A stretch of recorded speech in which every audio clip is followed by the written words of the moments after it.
From author Brian K. Morris comes a tale of irreverent holiday horror, told with much inappropriate humor. Dr. Victor Frankenstein creates the spirit of giving himself. Ho, ho, ho. Santastein, or the post-holiday Prometheus. Available at Amazon.com. Get your copy today.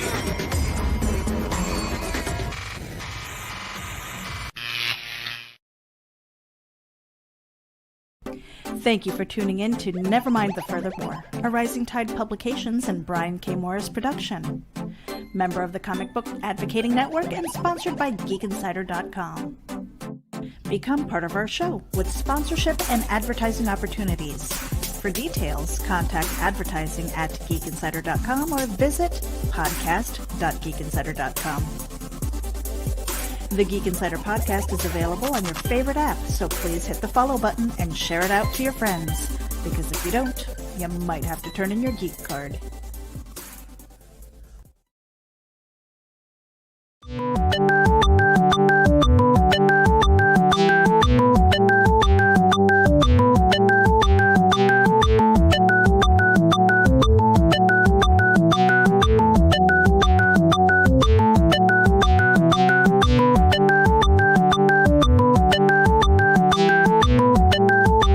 Seconds.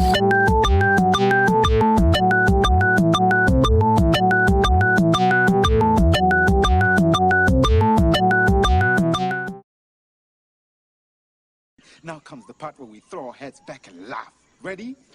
Ready!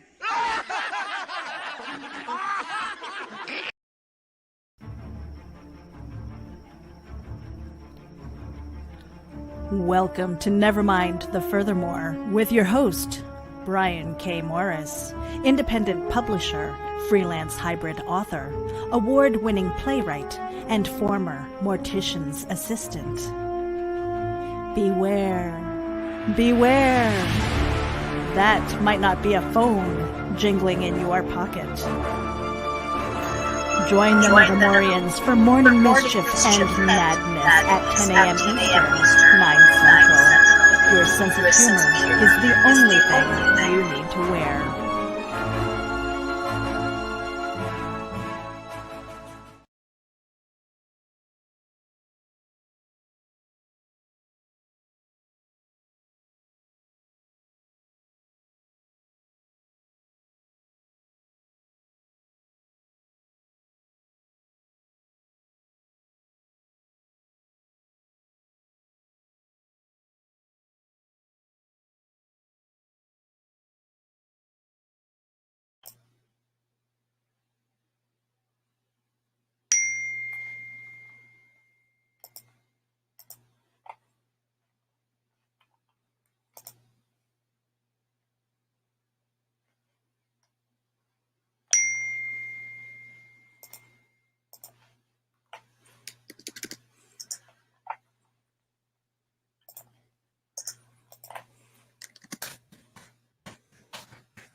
Things are going wrong. Things are going crazy around here. I keep hitting other people's stuff, and mine keeps going on. Anyway, welcome to Nevermind the Furthermore for February 19th, 2021. There's our Patreon subscribers, whom we are very grateful for. And thank you, one and all. Let's see. And I've got messages. Yeah. Okay. You can hear me now. Good. No, I thought I was muting Grant. Things. Anyway, we'll get through this morning. There's our Patreon subscribers. Thank you all very much for your ongoing monthly support. And if you want to become one of our patrons, despite how this morning's going, please sign up at www.patreon.com/Brian K. Morris. And also, we're a proud member of the Rising Tide Broadcasting Network. And tonight is not just Uncle Carl's Green Room, but also the Historical Fencing Guild at 8 p.m. And then tomorrow night, stupid o'clock at 11 o'clock. All times are Eastern. But do a screen capture of that page there. And my coffee has finally arrived. Thank you, sweetheart. And please take note of those times. There's a lot of entertainment, 7 days a week. And thank you to everyone who is supporting us so far. Now we're going to bring in the one, the only Grant Lankard, and making sure you are unmuted there, sir. Thank you very much. I'm not used to having... Well, thank you for allowing yourself to be had. I'm not used to having people having company early in the morning, so I'm totally disorganized. And Grant's like, nice. I got my coffee. There we go, and I just got my delivery. So did you see my mug? It's got Superman on it. Oh, that's cool. That is sweet. I see that sweet Wayne Boring work on it. I made sure this was clean for this morning because I know how much you love Superman. Oh, thank you. I appreciate it. Well, I of course have my this wonderful cup here, and I actually washed this mug too.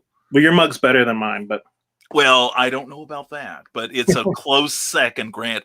Now we're having Grant here this morning because Grant has just launched a brand new Kickstarter campaign, right? And I'm going to see if I can. I've screwed up everything else this morning. I'm going to see if I can do this. Grant's going to get a little bit of advertising if I can do this correctly without launching nukes on Ireland or something like that. It's just the way things have been going today. And yes, it is. To give you an idea of why Grant is here, here is the reason why. Hazel always knew there was something special about her cat Mooney, but she's still shocked when Mooney opens his mouth to tell her he's just had a vision. An ancient evil has awoken after centuries of sleep, and only one man can stop it, the legendary warrior Beowulf. Unfortunately, it's been over 1,000 years since he slayed a dragon, and he's been reincarnated as this guy. His name is Victor, and he's more unemployed millennial slacker than mighty warrior. Go to monarchpublishing.net for a free sample comic. Definitely hang out for that. Definitely get that sample comic. Definitely get on Grant's very, very awesome mailing list because you get a really cool monthly newsletter. I am a blessed recipient of that thing.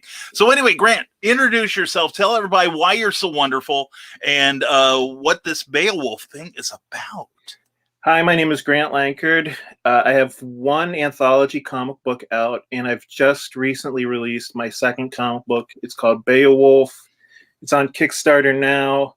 It's the story of a 13-year-old girl, her talking cat, who turns out to be the reincarnation of an 8th century wizard and a millennial slacker, who just so happens to be the reincarnation of the great dragon slayer Beowulf. So when a dragon wakes up after 1,000 years being asleep, Hazel and Mooney have to get Victor, who's the reincarnation of Beowulf, into shape to fight this dragon. Excellent. And I'm trying to get your page going here. There we go. And it's resisting me. But anyway, it's just going to be one of those mornings, Grant. Anyway, I've seen this project and it looks really, really good. So anybody, if you've got some, we'll try to get through your comments as much as possible. But if you've got any questions for Grant, now's a time to do it. Yeah, you actually saw it early on. So yeah, I know. I got in before you became too popular to even speak to me. So this is good stuff. That's a good idea, actually. Yeah, you got to be ambitious. I'll invite you to my private island when I get one. If you would, please. It's like sell my clothes, Ma. I'm going to heaven. Let's see. I'm going to try to see if I can get you on this way. All right, there we go. Okay, and there we. All right, then okay. Yeah, I see here that you've got, like, if somebody were to do a search for your name, You had one that was canceled. Beowulf was canceled. What the heck? Did That's you say because- something wrong or? No, that's because I accidentally launched it about 6 days before I wanted to, so I had to cancel it and do it all over again. Yeah, because I was looking for that yesterday and it just popped up again today, and I'm like, oh my god, did he say something wrong? Did he like join Parlor or something? What? Anyway, Not that I know of. okay, yeah. It's like you can't do it. You can't control what your evil twin says. Trevor Hawkins is the first guy in here this morning at 9:17. Hello and happy Friday. And if you think Friday is a sad day, turns out the next day is a Saturday. Aww.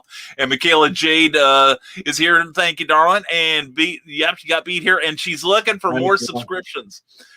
Yes, say hello to everyone as we stroll by. But yeah, Michaela's looking for more subscriptions on her YouTube channel because otherwise she is going to have to bend to his evil will, and we can't have that. And let's see. Oh, we just got a comment dump here. I love StreamYard, but every now and then. So anyway, and Teresa Dunn from YouTube. Good morning, Brian. It's Friday. I'm busy as a beaver. It's going to be a beautiful day. Hello to all. Good. And Ted Davies Artistry. Great show yesterday about wristwatches. I'm glad to see it. Ted's got some great plans for his channel. Please sign up for his YouTube channel as well as everyone else on the Rising Tide Broadcast Network. And good morning to you. And the dark robe does arise. And there we go. Yeah, stuff's happening, and I wasn't even halfway prepared for it. Good morning, Carleen.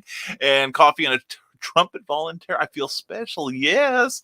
And there we go. And dark robe. Yeah. And if you're good, Grant, you can get a position in the Dark Church of the Rising Tide too. And there we go. And yes, definitely check out that link there. Now, Grant is at he's got a $1,500 goal. He's already at 838 with 33 backers. That's pretty darn special, exactly, dude.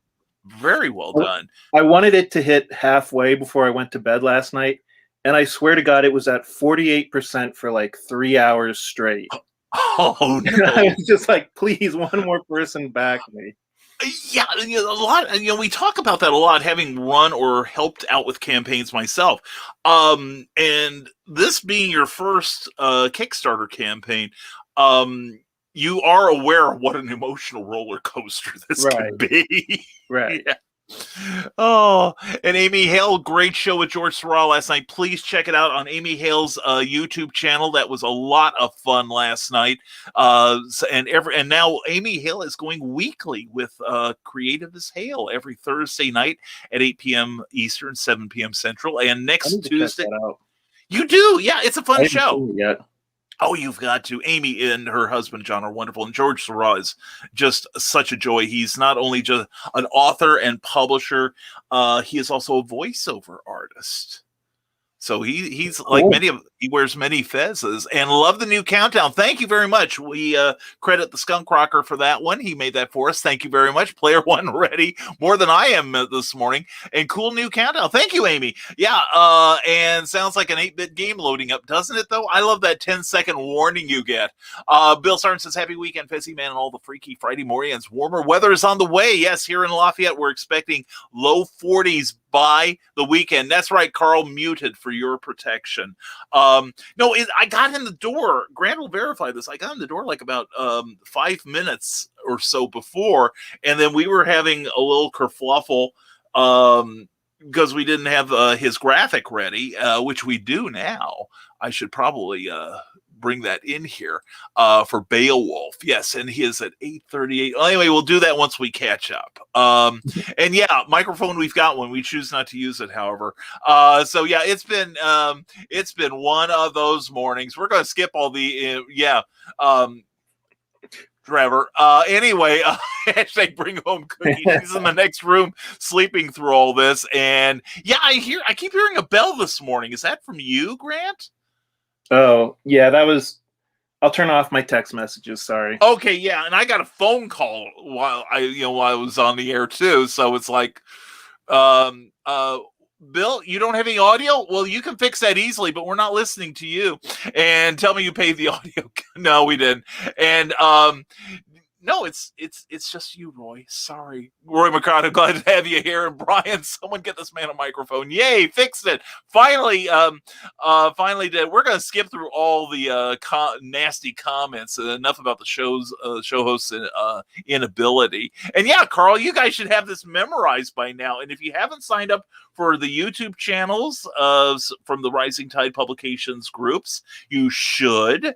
And please watch all of the programming. We've got programming 7 days a week now. And here we go. Let's see. And remember, boy, Bill Field, my ombudsman. Remember, boy, howdy, the mascot created by R. Crumb for Cream Magazine. Where do you think I picked that up, brother?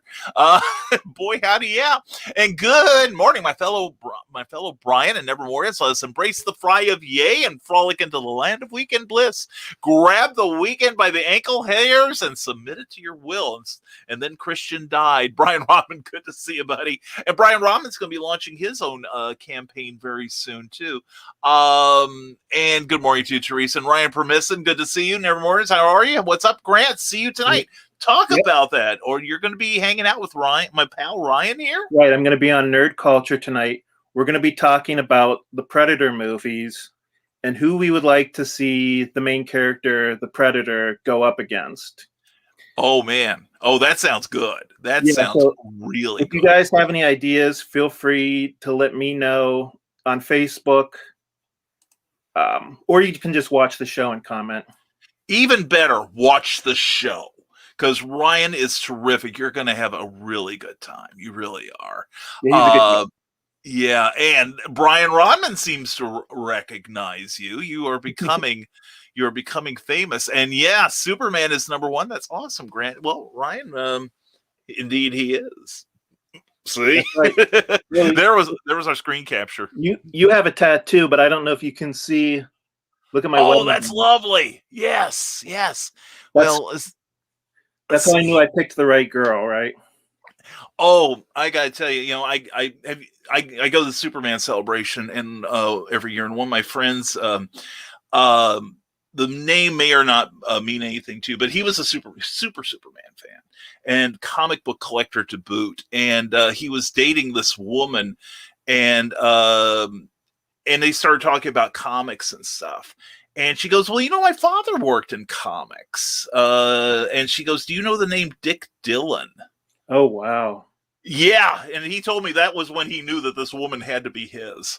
That was preordained. Yeah, no joke. For those of you who don't know, Dick Dillon drew more issues of the Justice League of America than anybody. Okay. And it was before that he had drawn Blackhawks for about 400 years. But yeah, we do the Superman thing here. Plus, I have 2 out of my 3 keychains are Superman related. I have a Superman wallet too. Mine is more beat up than yours, but I have Superman on one side. Lovely. And Lex Luthor on the other. As it should be. That's fantastic. And speaking of fantastic, there's Glenn B. Fleming. Good morning to you, Glenn. How are you, my friend? And groovy Grant Lankard is here. The show just got better. Well, it had nowhere to go but up from the start, Bill. Glenn B. Fleming. Grant has written a great article about himself and his work for Comics Unlimited number 5 on sale in early March. Watch out for it. Check it out on Amazon. That's going to be fun. I think Glenn wanted 1,500 words about myself. And that was one of the most Herculean tasks I've ever done. Because I don't find myself that interesting. I feel, oddly enough, I feel the same way about myself. It's like people remember me the next day and I'm like, really? Wow. It's hard to write 1,500 words about yourself if you've never done it. Really it is. And then after a while, once you start making some accomplishments, you're going to have trouble keeping it down to 1,500. Right. And I think that's what's going to happen here. And let's see, John B. Pica. Hello there, friends and foes. Good to see you, johnpica.com. And over halfway to the goal. Way to go, Grant. Very cool. Very cool indeed. And let's show everyone what the heck we are talking about. This is Beowulf right here. And as we see right now, I haven't refreshed that screen since I logged on there. Since it started. Oh, excellent. Nevermorians. We have posted the address Let me make sure that is up there. All right, there we go.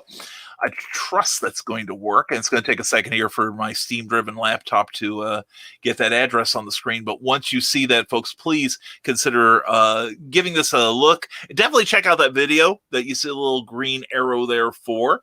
And check it out, because like I said, I'm not frequently impressed by first issues.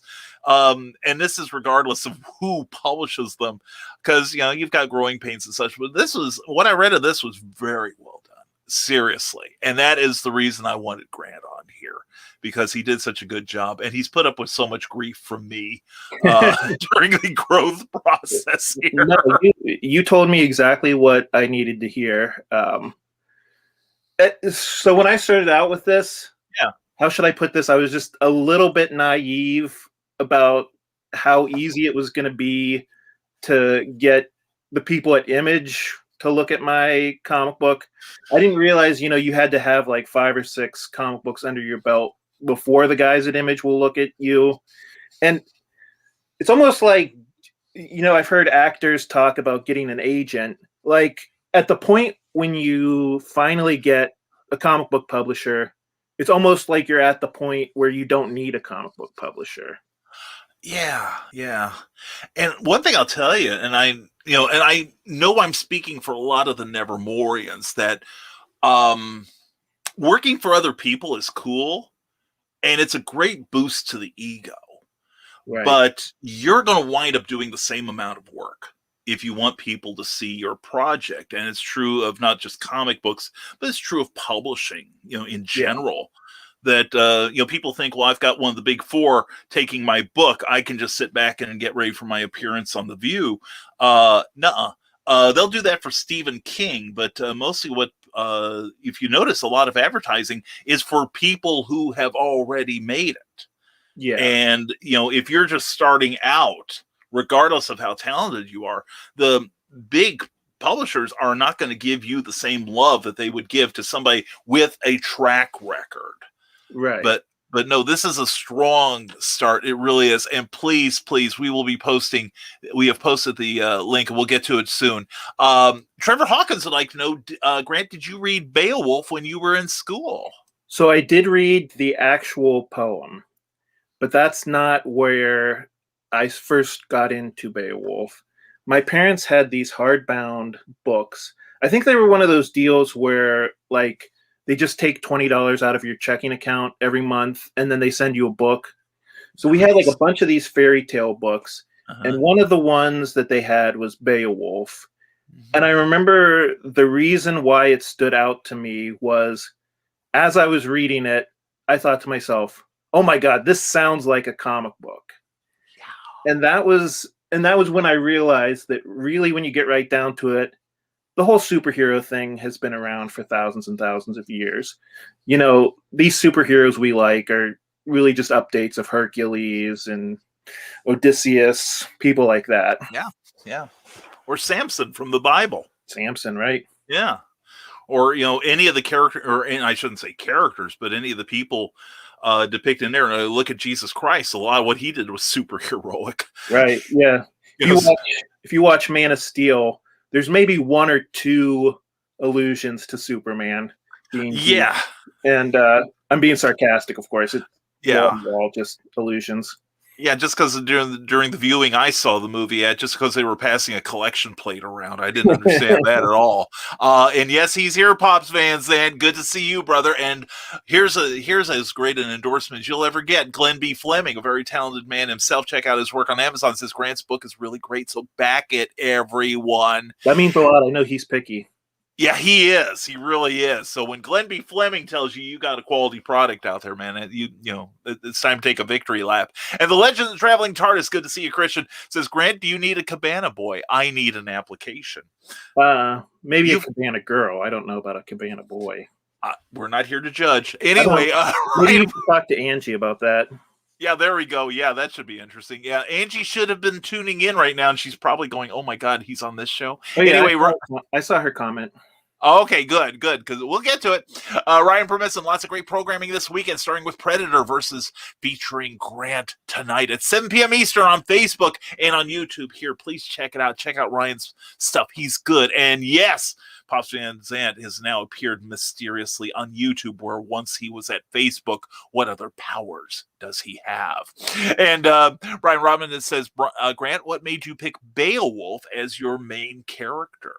Yeah, so as I was kind of saying earlier, when I read that book, I thought to myself, "Oh my God, this sounds exactly like a comic book," which I feel like comic books aren't used enough in education, because I think that it would, like, I mean, stuff like Wonder Woman, Thor is a great way to getting into mythology. And I'm gonna let you in on a little secret. If any of you guys are aspiring comic book writers, if you base your comic book on a myth, it makes your job a lot easier. Because all the names are there, you know, the villains and stuff. You can just take it right from the fairy tale, you know?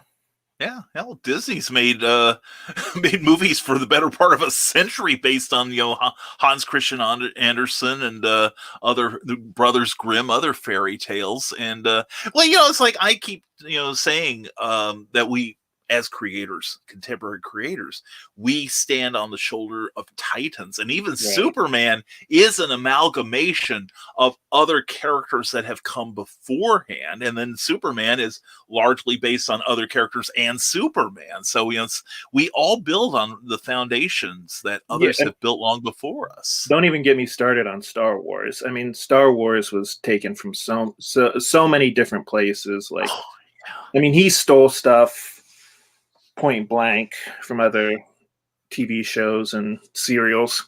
Oh yeah. Well, and also if you read like The Power of Warlock from the 70s, back when Mike Friedrich was writing it, when Adam Warlock was on Counter Earth, a lot of the stuff in there was just directly, you know, taken from biblical stories. In fact, it continued into the Incredible Hulk, where they actually crucified Adam Warlock and he came back from the dead. So, and Keisha Acuff, glad to see you here. Mwah, good morning to you. And Joe Dog McKeel has a public service announcement. Google Perseverance rover today. You can thank me later. The pucker factor on that landing on Mars yesterday was high. It was super high. I understand now why they called it 7 minutes of terror. But it was so great to watch that. And definitely check out the Stupid O'Clock from last night, as well as the Stupid After Show, because they were talking about it. And check out Stupid O'Clock on Saturday night at 11. And bend to my evil will, says the traveling TARDIS. Grant, stay strong, stay strong. And Carl Westman will have a late night update tonight in the green room. Excellent. And from the desk of a small town publisher, clever title on Friday. What Twilight Zone am I in now? Yeah, seriously. Things are not as they were. But no, Grant had this thing, this Kickstarter launched, and he's been a good guy, and I definitely wanted to give him hopefully a little bit of a boost this morning. So hopefully y'all will check him out and contribute appropriately, please. I appreciate it too. Yeah, and I'm always glad to help, you know, new guys and gals in this business, so that they can so they can get their feet wet and learn the true meaning of despair. But anyway, no, Jack Kirby used to say, this business will break your heart, kid. But anyway, no, we're trying to get Grant off to a good start here. And don't miss, don't miss, and I quote, live Saturday at 12 p.m. Eastern with special guest Connor Bartel. Check it out. Thank you, Ryan Permisson, for that. And Comic Talk says, if you weren't so freaking popular, you wouldn't have comment dumps. Quit complaining. I know. I am blessed. I really am. And then I have, you know, folks like, you know, Grant here, which add to the confusion, which is great. So anyway, no, I got here confused, and it's been going downhill ever since. Lee Reese, good to see you. Good morning, Brian, Grant, and all the Nevermorians out there. Lee, glad to have you here. Good morning. For a very special Nevermind the Furthermore. And don't miss Battle of the Nerds live Sunday at 8 p.m. on YouTube. Check out Ryan's show there. That's going to be fantastic. And back of the cereal box. Tomorrow morning, we are joined by author, motorcycle enthusiast and all-around badass Larry Hoyle. Is that? Oh, that's an exclamation mark. I need new glasses. Anyway, yes, definitely check out Behind the Cereal Box at 9 a.m.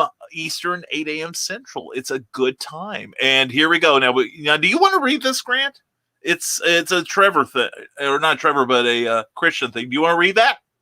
Arise, Friday Morris monster, arise. The battle between the jade and the blue box that's bigger on the inside continues. The fight for the throne of the land they call the YouTube. This battle continues. Oh, continues wasn't part of it. Crosses the boundaries of time, space, and adult naughty literature as the remake of the new reboot movie goes. Let Mortal Kombat begin. Ooh, and subscribe, Legend of the Traveling TARDIS. Well done, young man. Well done.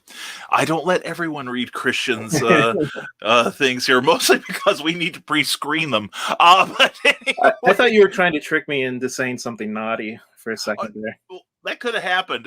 This is Christian, after all. No, it reminds me of a movie, the first movie with Rob Reiner, his first acting role, called Enter Laughing. And it's about an actor trying to get into a play, and he's reading the script, and Enter Laughing is the stage instruction that he accidentally reads while auditioning. So Bill Sarton says, sharing today's show on the artwork of Bill Sarton at Sarton Art 76 in the hope of getting more backers for Grant's book. Thank you, Bill Sarton. Much, yes, everyone, please share this broadcast, and let's get some more. Let's get Grant a little closer to his goal here. And good morning, the Eric Hawkins. And tune in Monday morning. There is a brand new show coming up on the Rising Tide Broadcast Network this coming Thursday, Comic Book Spectrum, and Eric is one of our panelists, along with Brian Rodman and Clyde Hall and myself, and we're going to be talking about comic books. And we're going to be positive about it. It's going to be fun. And Pops Van Zandt has shared this to the madness and up in the cesspool at his Twitter. Thank you, Pops. Appreciate it greatly, man. You do so much for the creative community, brother. I really want to thank you. And Eric Hawkins says, I saw that last night Grant had a good start for his launch. Yes, he has. Yeah. And he is up to $849, 34 backers. Let's see if we can get him at least to 1,000 before the end of the show. I would really love to see it. Yeah, check out. You want to talk about some of the thank you levels real fast, Grant? So we have a special alternate cover. Now, the alternate cover, you're also going to get the regular cover inside, and plus you're going to get a few pinups inside there, and behind the scenes making of information for this comic book. Like, you're going to get to see the process, like what the pencils look like versus the inks versus the colored. So that's the main thing that we have. We also have a special tier just for retailers.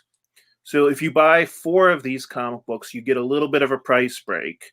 And that's just to make it easier for retailers to make a profit on this comic book. Because, I hear all the time retailers are mad that Kickstarter is kind of taking over. And I always say, well, you guys can order off of Kickstarter too. So then the last tier, you actually get a hand-drawn sketch.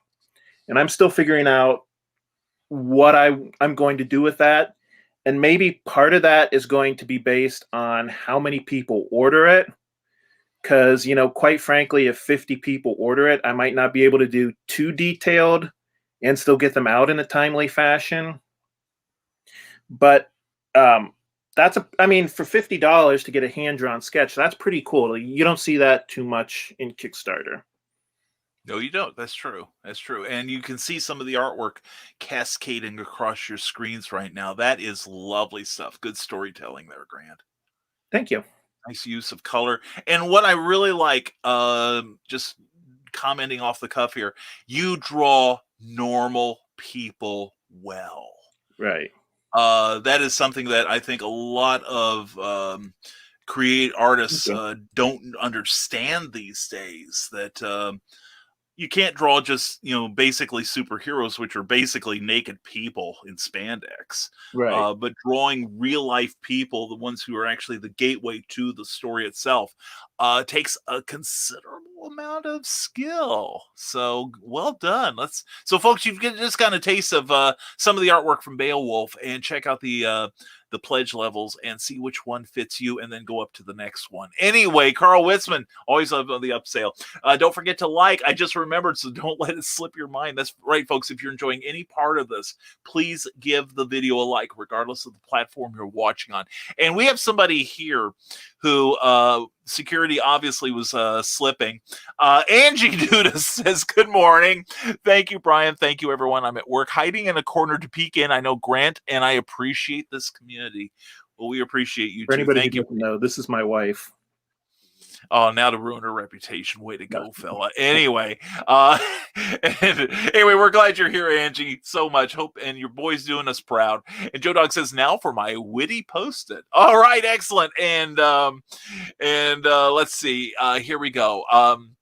Joe Dog McKill continues, we are all God's children. Some are just more childish than others. That's from Father John Patrick Francis Mulcahy. Points if you know where he practiced.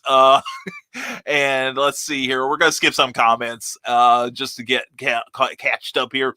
And Brian Rodman himself just backed it. That story sounds so original and fun. I love Beowulf. Folks, if you want, go to monarchpublishing.net, right? Right. And sign up for this man's monthly newsletter. One, it's a terrific read. It really is. Thanks. Two, you will get in return for your time a little sampler of Grant's work, part of which is Beowulf. And honestly, if I hadn't seen that, Grant wouldn't be here this morning. So let's see, here we go. Bill Sargent said that was a great film done from Bat in the Sun Productions of Batman versus Predator. Definitely worth watching. That was a good one. Did you ever see that one, Grant? I haven't seen that one. It was one of the very first that Bat in the Sun did, which is a very sophisticated cosplay movie making group. And I think I have seen this. Did they do one with Predator and Wolverine too? Yes. Okay, yeah, and Superman versus Thor, and Superman is a friend of mine. So, plus they did one with Batman versus Darth Vader. Right. And that was a good one too. Yeah, where they did two endings. Where if you were rooting for Darth, you had your ending. I like the Batman one better though. And amen, Christian. And everyone is interesting. That's true. That's true, Glenn. But some people, it's a little tougher to get the interesting out of them, if you know what I mean. And Dick Dillon drew the best era of JLA ever. I gotta agree. I mean, his reign. What is it? They brought in Red Tornado, Black Canary. And he did a virtually uninterrupted run for, God, how long? Almost, I think somewhere around 120 consecutive issues, which is amazing. Yeah. And I mean, and the thing is, he literally died at his drawing board in the middle of drawing a JLA story. He was crazy talented and worked with some great writers like Denny O'Neill's, was it Carrie Bates, Elliot Magan, Jerry Conway, Mike Friedrich, great run, Len Wein. And there is that Kickstarter link very conveniently placed there by the Rising Tide Broadcast Network. Sign up for that page on Facebook. And please go to that right now. Please copy and paste, do a screen capture if you must, and go to that page and pledge to our friend. You can just search Beowulf. Sorry? You can just search Beowulf, or like you said, it might take you to the old one, but yeah, or your name does the same thing. So, and let's see, Carl Wisman says my Glenn B. Fleming Rapa Nui book and Pulp Reality are due here tomorrow, according to the Zon. Well, and here's the thing: if generally, of course, this is before the whole kerfluffle with the postal services from last fall, but generally, when Amazon tells me my book will be here Saturday, start looking for it on Friday. Frequently, they do you a little better. Back on the Stereo Box on YouTube says, I love Beowulf, most underappreciated hero of mythology ever. I would have to agree with you. And let's see here. Joe Dog McKeel says, showing thick wallets on the show. If the Al Gore thingy kicks in, expect a sponsor offer from Ridge Wallets soon. bring it. And in fact, if you do want to advertise on the show, advertising rates are available. And we want, also, since we were muted, we do want to thank PlasmaFireGraphics.com for their ongoing sponsorship of these episodes. Plasma Fire Graphics, when the look of your book matters to you. I'm just so excited Grant's here, that's all. And Trevor Hawkins says, Beowulf being the oldest surviving manuscript poem makes it so awesome. And yes, 849 up to 34 backers now. And let me see, I'm going to keep track of this. I want to go back and see where we're at. Still at that number. So please, I know we're fascinating, but please check out Grant's Kickstarter right now, if you would, please. And in English anyway, that's true. And Rick Bradley, good to see you. Good morning, Nevermorians. Happy to have you here. And Grant asks Brian Rodman, who are your top 5 superheroes? I saw him comment that, and I could hardly wait till you got to this question so I can answer this. All right. I'm talking as fast as I can, Grant. I no, I wasn't complaining. Thank you. Superman has to be number 1, of course. Then I'd say there's three people tied for second. Okay. Conan, Wonder Woman, Shazam. If I have to throw one more in there, maybe Rorschach. Yeah, that's a good balanced list. I like that. Thank you. Very cool. And you probably saw this and better be writing it down. Grant, you failed to hit up from the desk of a small press publisher. He still has a few slots in March for his show, so you can promote. Well, I'm writing it down right now. Yeah. This is Joe D. McPhee, who is himself an incredibly talented artist. He's been showing pictures of his own Amazonia #8. Which I was explaining the other day that he's one of these rare independent comic creators because he got to issue #2. So now that brings up a question on my part, Grant. Is Beowulf is an ongoing comic book, is it? Or is it just a one-shot here? So it's going to be a 6-issue story arc. Okay. We're going to see how that does. It's going to be a mini-series. So one of the things that I want to do is I want to tell because the comic book involves reincarnation, we can do stories from all over time. There's no reason why we can't do Old West Beowulf. There's no reason why we can't do Victorian era Beowulf. Maybe like a 1940s detective story featuring Beowulf. Yeah. I'm digging this, man. I want it to succeed now, and we are now up to $863 to 35 backers. Thank you very much. Let's give Grant the love here, if you would, please. And Roy Mercado. I'm sorry, Roy, if I'm mispronouncing either of your names. Man, this is a cool show. I think so too. That's why I watch it every chance I get. And hi, Brian. Hi, Grant. Congratulations. Hi, Roy. Thank you. Thank you very much. Appreciate that, man. And glad you're enjoying the show. Oh, seriously. And the Historical Fencing Guild is up early, or he stayed up all night because he's got deadlines. Good morning, Clevermorians. Well, the way this show started, who knows? Anyway, Michaela Jade herself from YouTube says, morning, Nick. And don't forget to check out Michaela Jade's and the Historical Fencing Guild's YouTube pages and give them a love, because they're both part of the Rising Tide Broadcast Network. And tonight, the Historical Fencing Guild will be having their weekly show. Nick Tockert does high voltage, high energy information on how to play role-playing games and how to murder each other safely using bladed weapons. You'll need to know that. It could come in handy. And so, talk about titles, commands back of the cereal box. We launched a new show on our channel that has been very successful, but we realized that this is the wrong title. Changing Back Issue Book Club to Back Issue Breakfast Club. Okay, cool. That's a good idea. That is one thing. Here's a little tip. Make your show on YouTube, make the title say what it is about. Like Clever Title Pending kind of like goes towards the creative, and it's kind of intriguing. Comic Book Spectrum tells you exactly what we're talking about, comic books. Then there's idiots who name their shows like Nevermind the Furthermore, where you have no idea what it's about. That guy ought to be taken out and horsewhipped. Anyway, Brian Rodman asks, Grant, do you write, draw, color, and letter all by yourself?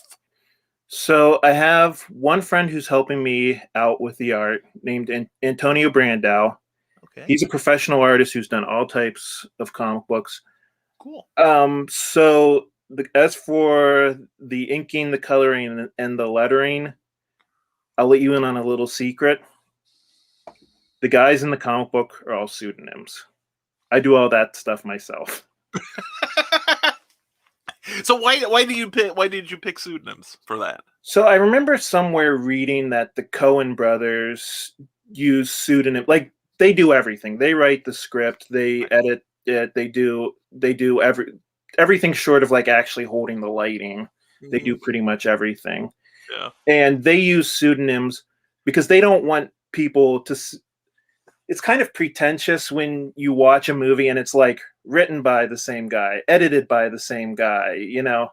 So I wanted to avoid. It also kind of makes it look kind of amateurish, I think. Like you can't afford to hire people like that. So I just use pseudonyms, but now my secret's out there, so This is all me. So I don't mind being pretentious. Anyway, I've made a career of it. No, I can see that. I honestly can see that. And also, I think it would also be handy, like if you find that any part of the creative process you don't enjoy as much. right. You know, like artists, comic artists, you know, some just do penciling, some just do inking. You know, maybe down the road you might find that, well, God, I'm tired of lettering. Well, like Robert Kirkman, when he Right. started Invincible, He did. his titles, he did his own lettering. And a lot of guys and gals in the industry back in the 80s and 90s were like multi-talented like yourself, but they finally focused on like one thing, you know, like Right. you know, so you might be grateful down the road. And speaking of grateful, right now Brian Robin says Angie is right, this community is amazing, so thankful I found my tribe here. Dude, we are grateful to have you as a part of it, and Angie and this guy over here. Joe Dog McKeel has a programming update tomorrow at 12:10 p.m. The Armchair Rocket Science will cover the launch of a Northrop Grumman Antares rocket for the Cygnus 16 resupply mission to the International Space Station. Ooh, that's gonna be fun. That's gonna be fun. I would watch it, except tomorrow I'm supposed to be on a virtual convention, BoilerCon at 1 p.m. I don't know that I'm going to be able to get a link out to everybody because it's done through Purdue University Student Board. So, but anyway, and Scott Crocker, good to have you here. Stupid me, I forgot I was in a different time zone, and now I'm 44 minutes late to the show. Oh, No, boy. dude, you missed my worst part here. I just foobarred the opening to this Did you- show. So did you- anyway, Did you watch the launch video yesterday with me and Russell Allen?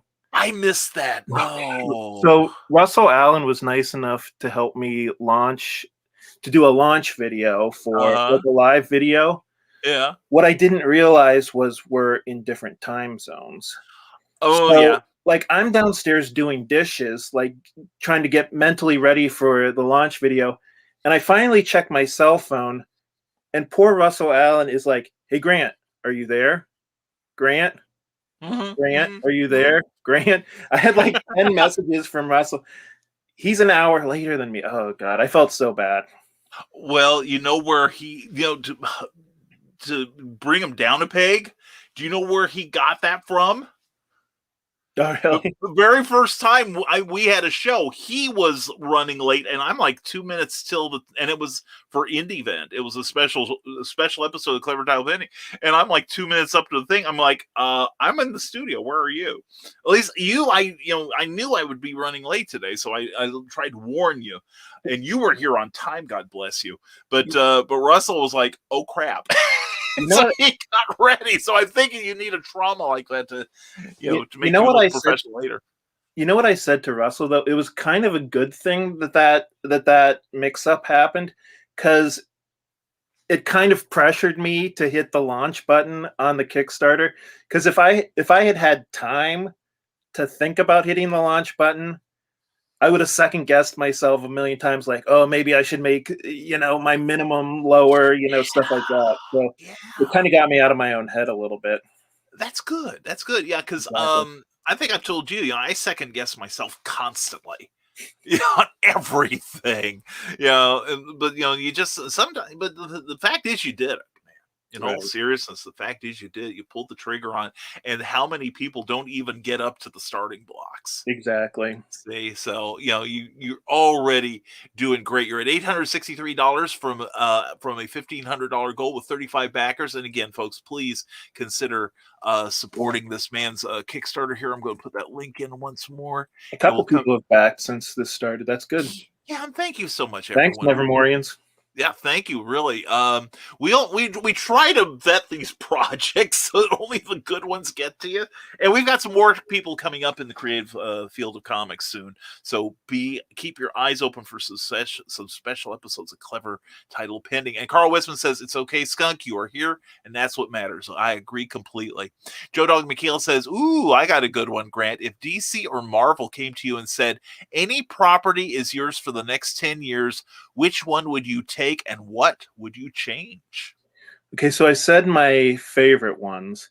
Now the ones, I'm going to be honest with you, I would not want to write Superman. Because that's way too much pressure. I don't think I could maybe write Wonder Woman. Yeah. Because there haven't been a million Wonder Woman stories over the past 70 years like there have been Superman stories. True. I would want to go for the underdog. I'm thinking either Jonah Hex or Booster Gold. Love them both. Great. Those are my two choices for underrated comic book properties. Yeah, good choices. Mine would probably be like Metamorpho. Metamorpho's an underrated one. I've always loved Metamorpho, and there's aspects even in his origin story that nobody's really followed up on that I'm like, kind of frustrating to see that. But yeah, I've talked to several professionals and they said, always give me a title that's on the verge of cancellation. Right. Because then you cannot lose. Because if it gets canceled, everybody said, well, the sales were sucky anyway. They tried. But if you pull the sales around like Peter David on The Incredible Hulk or Frank Miller on Daredevil, then you're a superhero. Exactly. So, and author Michaela Jade says, hello to Keisha Acuff. Glad to have you both here, darlings. And Skunk Rocker. And again, Skunk, thank you for that beautiful countdown clock you gave me. I appreciate it so much. Yeah, but because I'm 44 minutes late to the party, I have no idea what's going on. Like, for example, I don't know who this guy is. Grant, reintroduce yourself. I'm Grant. I have a comic book out. It's called Beowulf. Go on Kickstarter and check it out, Skunk. Yeah, Skunk, you'd like it, dude. I've read the opening part of it, and it is super. I'm probably going back at myself. And Keisha Acuff says, I shared your Kickstarter. It wasn't devastatingly poor. If I wasn't devastatingly poor, I would back it. Yeah, Keisha works in the creative field, so we all empathize. Every little bit helps. Thank you, Keisha. That is the way to help, actually. Like I tell people constantly, just send $1. That helps. No, seriously, that does help because part of the algorithms, the dreaded algorithms, they not only pay attention to how fast you rise, but also the number of backers you have. So like, you are at 35, you're going to get more attention than somebody who say has 30 or 15. Right. So that helps you in the algorithms. And if you move up quickly, you're more likely to become a featured offering for Kickstarter. Exactly. But yeah, so Keisha, thank you so much. Seriously. Plus, the thing is, when you share it like on social media, you're sending it to your friends who might also be comic book fans or mythology fans. And seriously, Keisha, you have nothing to apologize for. Mwah. Much love to you. Seriously. And Scott Crocker, he's coming around. Oh, wait, is this Grant? Yes, I am Grant. Thank you very much for tuning in today. And awesome. Hi, Grant. Skunk's a little slow some mornings because he's very occupied. He's driving for a living. Yeah, I was gonna say, I think he works and listens to the show at the same time, so yes, I can excuse it. And we love you, Skunk. We do. We do. And Russell Allen says, good morning, fellas. Good morning to you, young There's man. Russell, like Brian, has been very helpful with me, like trying to get me. He's been training me, just like, what do you call it, Dr. Bad News or... Dr. Tough Love. Dr. Tough Love, that's it. Yes. Yeah, if you can survive a couple rounds with him, there's nothing Kickstarter can do to you. Uh, and I feel bad, but the problem is, it's that cycle of abuse sort of thing. Right. The best information I've gotten, I are usually delivered with a good reaming. Shut up, Right. Christian. It's like I got notes from a comic professional who I will not embarrass by using their name here, but he pretty much tore me a new one, and I'm like, after the initial, you settle down, it goes, well, what really hurts is the fact he's right about each and everything there, but it was very helpful, and I also got some tough love years ago from Tom DeFalco when he Oh, was okay. editor in chief at Marvel, and it wasn't bad. It wasn't the worst, talking to I've ever gotten, but it was also the most illuminating, and it changed a lot of my writing then and there. So, and all for the better. Do you know who Daniel Clowes is?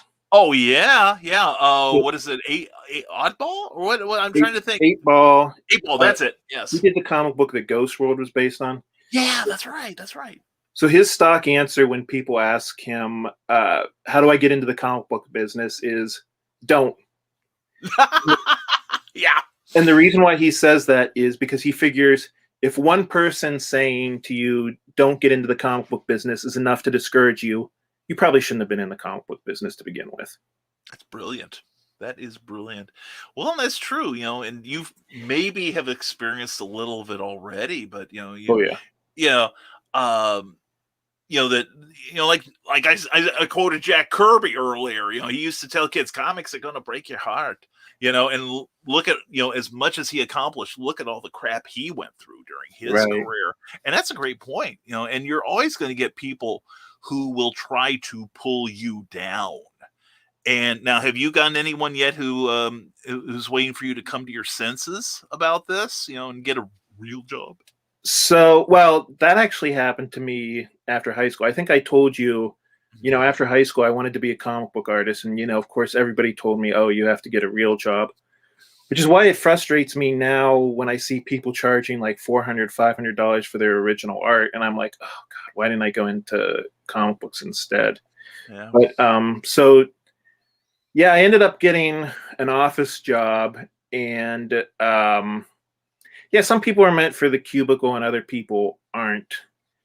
And I am definitely one of the people who is not meant for the cubicle. Nothing wrong with that. I couldn't deal with it. And, when I don't want to say that, the pandemic has been a good thing because obviously people have lost their lives because of it. But I think the one good thing about the pandemic is it's given us all time to sit down and, look in the mirror, both literally and metaphorically, and say, you know what, this isn't what I want to be doing with my life. Let's do something else. Yeah. And that's what I did. Very cool. Very cool. And I think you're absolutely right. The reason I was late this morning is we have a monthly entrepreneurs meeting here in Lafayette, Indiana, which, one of the topics we talked about this morning was what were the good things about 2020? And like we had some people who had taught themselves new skills, other people who had used the time to get their lives together, to whittle down their outstanding debt, Right. so that, 2020 was like what, made your hand tremble every time you turned on the news. But there were blessings that happened during the year, a lot of small and large victories during this year. Right. So, there's always something to be grateful for. And you're absolutely right. I'm in fact, I'm celebrating my 9th anniversary of blissful unemployment. That, it was almost exactly 9 years ago that I lost my office job at the water company. Right. And I tell people next to my wedding, it was the best day of my life because it liberated me. Right. To where I had to make plan B work. So, hopefully not everyone has that sort of experience, because not everybody gets as fortunate and blessed as I have been, but just the same. But I'm blessed to have Ted Davies Artistry here. So happy for you, Grant. Way to get this project out to the world. Yeah, Ted has been very encouraging, which I appreciate. Yeah, Ted's awesome.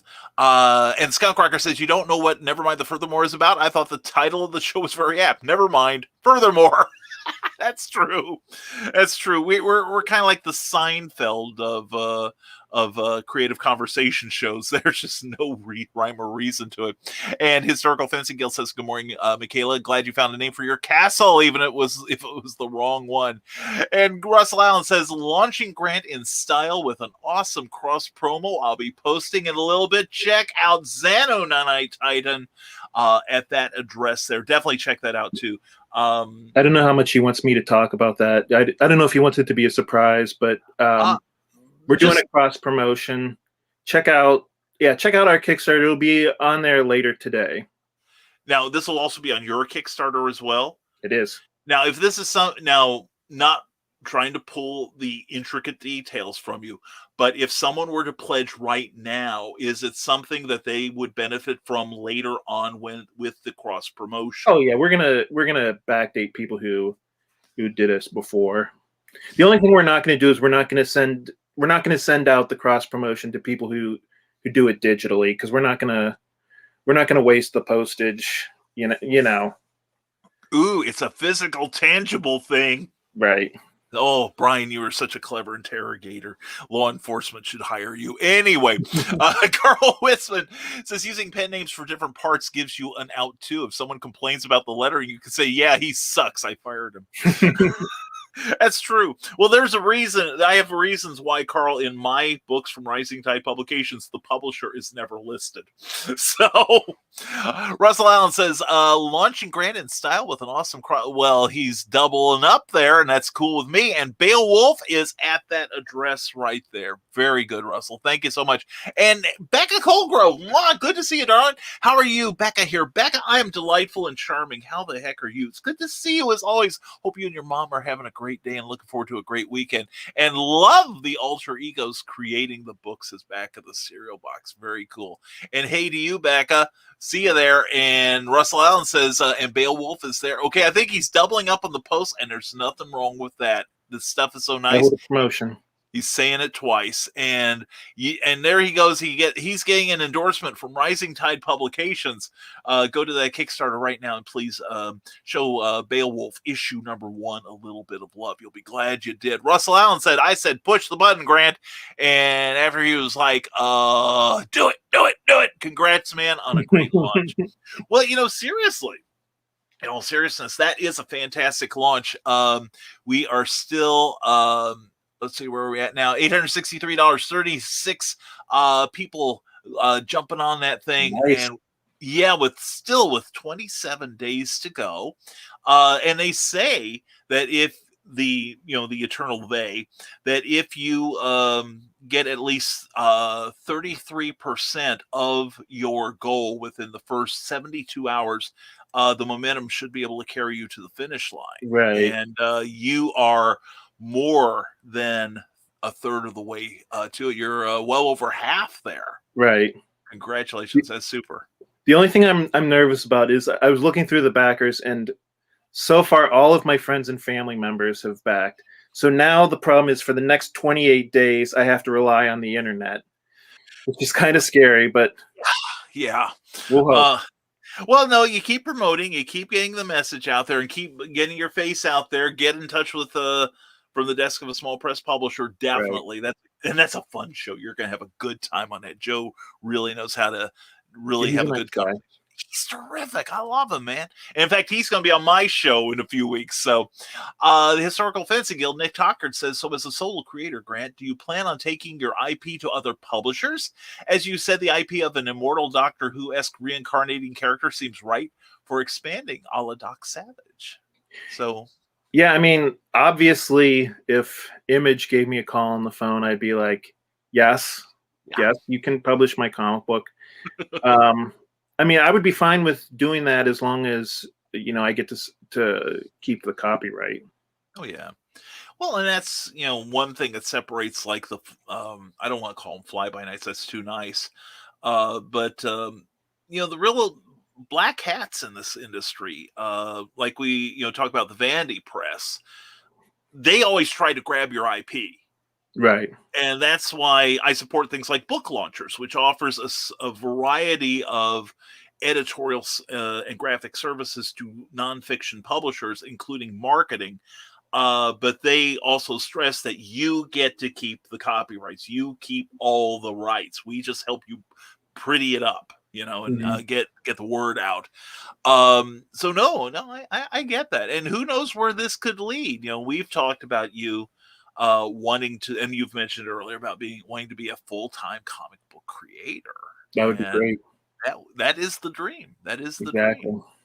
Brian Rodman says 1 week from today, Memoirs of an Angel issue 7 launches on Kickstarter at 12 p.m. Eastern Time.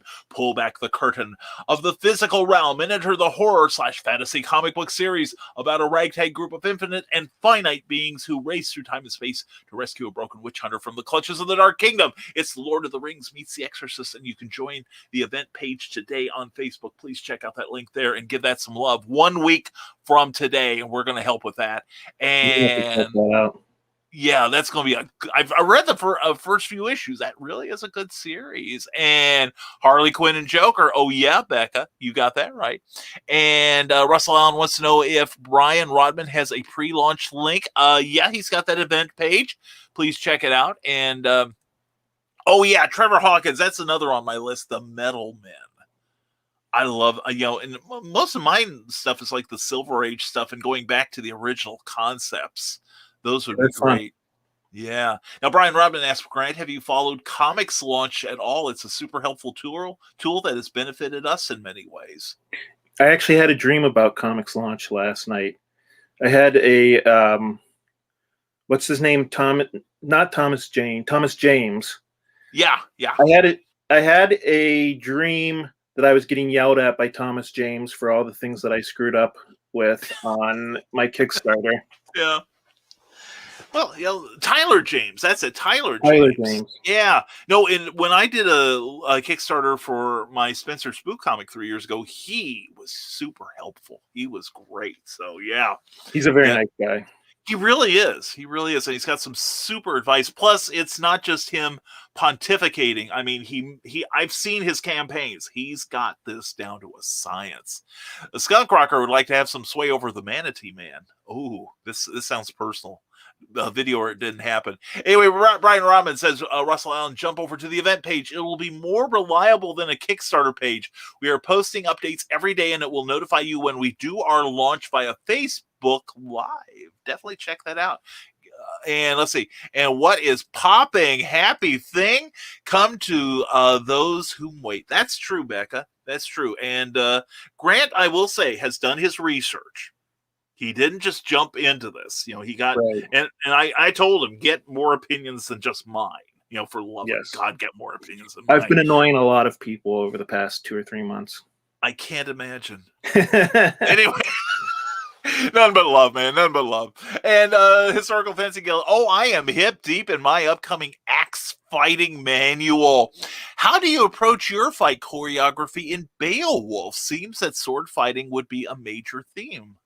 Is it? And how did you work out any sort of conflict scenes? So far we haven't had any sword on sword fights. We've had sword on dragon fights. And so, yeah, sometimes you have to brainstorm, okay, well, in this panel, the dragon's going to attack him with his tail. In this panel, the dragon's going to breathe fire on him. In the next panel, the dragon's going to bite at him. Then the next panel, the dragon's going to slash at him. The thing, you have to just change it up. Like, you don't want to have too many panels in a row where the dragon is just using the same tool, which is what's nice about dragons. They have a lot of different ways to kill you. That's true. It's true. I mean, breath, claws, tail. Yeah. I mean, it's nice if you're watching the fight. It's not nice if you're in the fight. That's true. That's true. Unless you're another dragon and you know who you're rooting for. Well, that's the thing. I do recommend to writers and comic artists, anyone who is creative and wants to do a convincing bladed weapon fight, definitely pick up Nicholas Tockart's The Simple Sword. That Okay. is a beautiful resource. It really is. And it's very inexpensive, available on Amazon. I'm not just saying that because he's my buddy and he lives like an hour from me. Anyway, I make no money from my endorsements. God knows. And Rick Bradley says, well, I would have been commenting, but as I was feeding my cat and putting the tub of cat food back up, it fell on me and I was covered in cat food. And just finished cleaning that mess up. TGIF. Why did I just have a Marie Provost moment here? You covered in cat food. Suddenly all the cats come in. There's a horror story in that, I'm telling you. Anyway. If you like cats, you should check out Beowulf. There's cats. That's true. That's true. You do have a cat theme running through your work. I'm a big fan of cats. Let's just put it that way. Yeah, and he's not talking about James Corden and Taylor Swift either, okay? And from the desk of a small press publisher, contrary to popular belief, $1 with no reward helps greatly. It does. It really does, because if nothing else, it kind of sends an attaboy. Every dollar helps.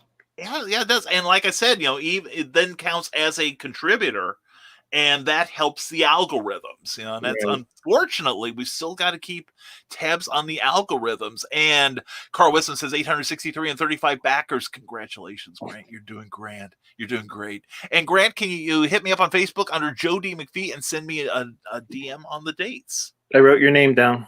All right, excellent. This is what we do here, people. We do the networking. And Brian Robin says, exactly, Grant, if you're not doing comics for the love of it, then you will be highly disappointed. As you quoted the king earlier, this business will break your heart. You have to have a passion for storytelling to keep going. It is truly a calling that not many people have. Yeah, so the $1,500 minimum, that really is just to break. That barely breaks even. I mean, if anybody's made comic books, $1,500 is nothing when it comes to making a comic book. So obviously we want to. I mean, as long as I break even, I'm happy. Honestly, even if I didn't break even, I'd be all right. But nobody's getting rich off of this. Let's put it that way. That's kind of a theme of independent comics, unless you're able to like pull in like 5 figures easily. And it is doable, but then again, those people have long-standing social platforms. Or if you're Keanu Reeves. Yeah, well, and then again, we can also point out, he's been a top paid actor for how many decades now? So he's got a built-in fandom. Somebody like a Jonathan Hickman can go on to go on to Kickstarter and get their money, or Kara Nicole, who has built up her fan base, or Brian Pulido. Right. OMG. Oh man, that guy will make bank on there. But you're doing well for a first time out. And also I want to point out, people, Kickstarter is all or nothing. So if Grant here raises only $14.99, he doesn't get any of it. In that case, that's when you get on there. You pledge $1, Grant. I have nightmares. I know. I'm trying to warn you while not trying to crush your spirit entirely. I've done enough of that already. But anyway, it's all or nothing. It's not like Indiegogo or GoFundMe where you get anything you've raised. Right. But this is why I'm so eager to see a fellow Nevermorian make their goal on this, because like I said, it's all or nothing. So, but he's got 29 days, but the sooner everyone gets in on this, the better. And remember, there's going to be a physical thing that's happening between this man and Russell Allen and a cross promotion. And if you get aboard now for the physical product, you can get in on it. Okay. So get your place at the table now is what I'm saying. You have to back mine and Russell's. Both of them, seriously. Now, even though Russell has made his goal already, and I'm taking full credit for it, by the way. He did it himself. He did a great job on his launch, and so are you, Grant. I'm very proud of you both. But definitely support both of these projects. They are worthy of your attention. And I think we kind of touched on as a character. Now, you've talked about the historical relevance of Beowulf through the ages, but what about him as a character? Asks Rick Bradley. Attracted you to using him? In the original poem, I don't know if there's a whole lot of character development. I mean, that was the first, as people have said, that's kind of the first idea. That was like the first major story, like the first written down story. I also wasn't a huge fan of the movie that came out. You remember the whole what was it? The CGI Yeah. movie? Yeah. It was not that great. Bless their little hearts. Yeah. I mean, but yeah, I mean, the idea of, a guy going out by himself to fight off this dragon. And I took elements for this comic book. I took elements from Beowulf and another legend called Siegfried. Yeah. Siegfried was a German legend, and that was another one of my favorites as a kid. I'm not going to lie to you, I'm playing kind of fast and loose with the legend of Beowulf. If anybody's mad that I'm changing up the legend a little bit, it's like, that's what legends are. You know what I mean? Yeah. If anybody's mad that I'm not being super true to the legend, I want to refer you to a TV show called Mystery Science Theater 3000. Do you remember the theme song? Yes. Where they said, remind yourself it's just a TV show. You should really just relax. Yes. That's right. And I would just say unclench. Right. Just unclench. Deal with it. And Allen says, talk about it. And Cindy Kemp says, happy Friday. Mwah, CKOEPP.com. Please sign up for that great newsletter. She's got a great one, too. And Philip Thompson has a promotion. Good morning to you, Philip. Check out what he's doing right now on Instagram with his Philly Phil art and a brand new book he's going to be putting out soon. And Brian Robin says, Grant, explain what a cross promotion looks like in Kickstarter. So a cross promotion is something that you get specifically for backing two different Kickstarter campaigns. So me and Russell, or Russell and I, are working on a bonus that we are only going to give to people who back both of our Kickstarters. Well, and it's funny you should mention that because Russell Allen says Brian Rodman back the physical. Boy, you've been so good about keeping a secret. Look at this blabbermouth here. Anyway, Brian Rodman says back the physical level of Beowulf and Xenonenite Titan, and you will receive an awesome window cling featuring the dragons from our story. Item will ship with your Xenonenite Titan Kickstarter. And in fact, Russell mentioned that the other night. Now that I think of it, so. Did he? Yeah. See, you need to watch my shows. Anyway, you never know what's going on. I don't. Anyway, but no, check it out. And window cling is such a great idea. That's one of the reasons I love following all you guys that are still active in Kickstarter, because I'm like, wow, that's such a super idea.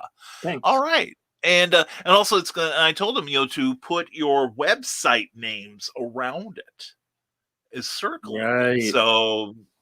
See? And Keisha Acuff says, good luck. I have faith in your Kickstarter. Thank you, Keisha. Thanks, Keisha.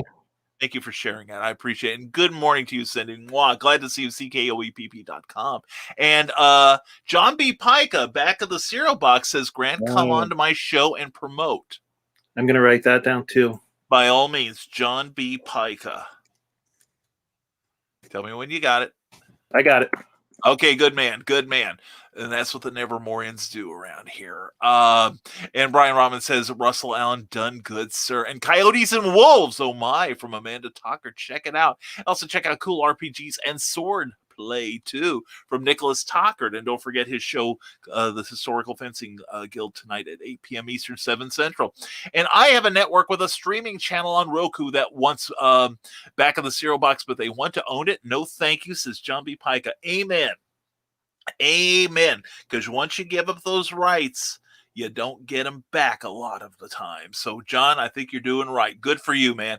And Cindy Kemp continues, because you need more magic in your day, so you need to go to John Pica. He'll make it happen. And Amy Hale, more fun stuff here. Definitely check out Creative as Hale from last night with George Seurat. Great conversation, lots of laughs, lots of fun.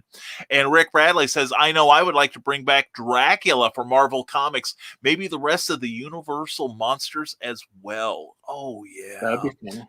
That would be way cool. I'm digging it. And don't forget, Michaela Jade also says Cindy Kept, so you know it's true. And so also sign up for Michaela's YouTube channel. And if you still need cool books, you definitely want to check out CKOEPP.com, the work of Cindy Kept on Amazon. Check out Animal Eye, and also check out her Patreon page. And speaking of Patreon, since I bollocksed up the opening to the show, I do want to give a thank you to every one of my Patreon subscribers who you see on the screen there. And if you would like to support our enterprise here at Rising Tide, like we said earlier, even $1 a month means a lot. Go to www.patreon.com/Brian K. Morris or contact me for details, and you get stuff for it, which is really cool because we believe everyone should get rewarded for it. And Russell Allen deals with character assassination. He's a millennial slacker, Brian K. Morris. He will have someone else hold the sword for him. Oh, just remember, don't be holding the pointy end. That goes in the other guy. I learned that. And the Historical Fencing Guild says, Skunk, you have a long way to go before you can sway the currents traveled by, take a deep breath, the mighty Manatee Man, master of marketing. Whoa! I guess he told you, Skunk. I'm waiting for your rebuttal. And Russell Allen says Ted Davies Artistry will be doing a piece for the 100 backer stretch goal. All backers will receive the print, but the first 100 will get the chance to have the OA randomly inserted. Shut up, Christian. Help us get there and get a chance at a beautiful OA at that link there. Definitely very cool. And happy Friday to Bobby Nash. Bobby, digging those snow books. I'm almost halfway through them, and my lips are exhausted. But anyway, BobbyNash.com. Check out his great work, and a great guy. And he will be on Clever Title Pending this coming Tuesday. I like Bobby's story in the Pulp Reality. Wasn't that awesome? That was cool. I liked another guy by the name of Brian K. Morris's story as well. God. If you know that guy. He's a hack. I don't read his stuff. I got better things to do with my time. No, thank you very much. I sincerely appreciate that. Thank you, Grant. And podcasts, says Cindy Kept. There are many clever title pending. Nevermind the Furthermore, Back of the Cereal Box, Dastardly Dingoes, The Historical Fencing Guild, The Legend of the Traveling TARDIS, Nerd Culture, TED Talks, Amy Hale, Creative as Hale, Michaela Jade, Stupid O'Clock. Well, I remembered a couple more today. You did good, Cindy. You do better than I usually do. Here's how I remember. Anyway, thank you, Cindy Kept. You are awesome. And don't forget to tip your host. And don't forget, Cindy Kept has a Patreon page, too. I would love it if you all went by there and, showed her some love because she does so much for this community. Brian Robbins says there's going to be a physical thing that happens between Grant and Russell. That's when Christian died. Yeah, I know. Everything is a setup for this guy here. Et mortis et Christiana. Anyway. And let's see here. And Carlene, here's rumbling. Looks out the window just in time to see snow and ice drop off the roof. Oh my God, you had my heart valves stopped for a second there. I hadn't felt that way since yesterday with the Mars landing. And Cindy Kept, Patreon. Yes, Patreon. You can connect with cool artistic sorts. Many of them are in our interesting crowd, especially Cindy Kept. Definitely check it out. She's putting up advance art from her first-time comic book, Animal Eye, based on her beautiful new novel. Also, she's putting up samples of her writing. She's crazy talented, and she's a great lady. So please check out her Patreon. You'll be glad you did. And was Roy in that, Siegfried? No, and no lions or tigers were harmed in the making of a 6-hour opera. And that S stuff is melting. Yes, Carl. Yeah. I was sitting at the meeting this morning watching ice, or water dripping off the coffee house we were at and making my heart beat glad. And Grant made a MST3K reference. Excellent. The right people will get it. That's true. And Cindy Kept says, and I'm out of time already before I could tell you that you need to go sign up for Rising Tides newsletter. I'll have to tell you to sign up the Rising Tides newsletter next time. What do you mean, the one at risingtide.pub? Or you could DM me with your email address and I'll sign you up personally. Thank you. Well, thank you. Thank you. And the next issue will be out March 1st. And we'll have a special cover title pending that night, too, that the subscribers to the newsletter and my Patreon page will find out about soon. Anyways, Cindy, glad you're here. And I hope you have a great weekend, hon. If I don't talk to you before that, Brian Rodman comes in with a special announcement. We interrupt your regularly broadcast programming to bring you a public service announcement regarding your host. Oh, dear. BKM has been stuck on the pole on the streets of Indiana for 9 years. Even now, he's literally frozen to the pole like the kid from A Christmas Story. For just $1 a month, you can save a fez-wearing street urchin at patreon.com. / Brian K. Morris. Oh my God, Brian, that's your best one yet. Although I've learned to love my time at the pole, and I don't mean the north or south, and I try not to lick that thing. I don't know where it's been. Or actually I do. And Carly, but thank you, Brian. Appreciate it, man. And Carly says, Grant Beowulf is a hero in my ancestral roots, but I really like how you're handling it from what I've seen so far. Thanks, Carly. I saw that Carl has already backed it, so maybe you can talk him into letting you read. Or you can back it yourself, and then you'll have 2 copies. There you go. And remember, God gave you 2 eyes for a reason. Everyone should have 2 copies. And Phil Thompson says, after doing a page with a quote tomorrow, I'll do some art to promote my comic to get more folks excited. That's how you do it. Well thought, Philip. And from the desk of a small press publisher, it's not the money raised on crowdfunding that matters. It's the number of units sold that will make that comic soar. People can get 5 figures in funds, but they don't sell 5 figures or more in comics. That's true, and the numbers count, and people do pay. Also, other people pay attention to that number count there. So the more people, and then, like I said, even just $1 will help. So if we could get I'd love to see Grant get to $1,000 in the next half hour. But if nothing else, let's get to 40 backers. He needs 5 more backers. Okay? Yeah, $900 seems definitely possible. Yeah, and he's more than halfway already. Let's just get him a little closer so it becomes gravy. And Cindy kept sneaks back in long enough to say, "Go, Grant, go," and then got to go for free or for real.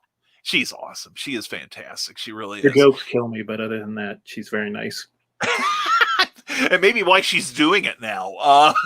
Hashtag fueled by spite. Rick Bradley says, well, great. Another Kickstarter back because it sounds freaking awesome. Thank God for income tax returns. Remember, folks. Why do you think I scheduled it for this time? I was hoping that we would have a stimulus check by now. Yeah. But there's definitely going to be an income tax refund soon. That's true. Well, I timed a special sale I had for the first stimulus check, and let's just say it was the smartest thing I did in 2020. And Anthony Bavo, good to see you, sir. And that would be damn cool with Classic Monster Comics. Oh, yeah. And hi, Brian and everyone. Good to see you, Anthony. Glad to have you here.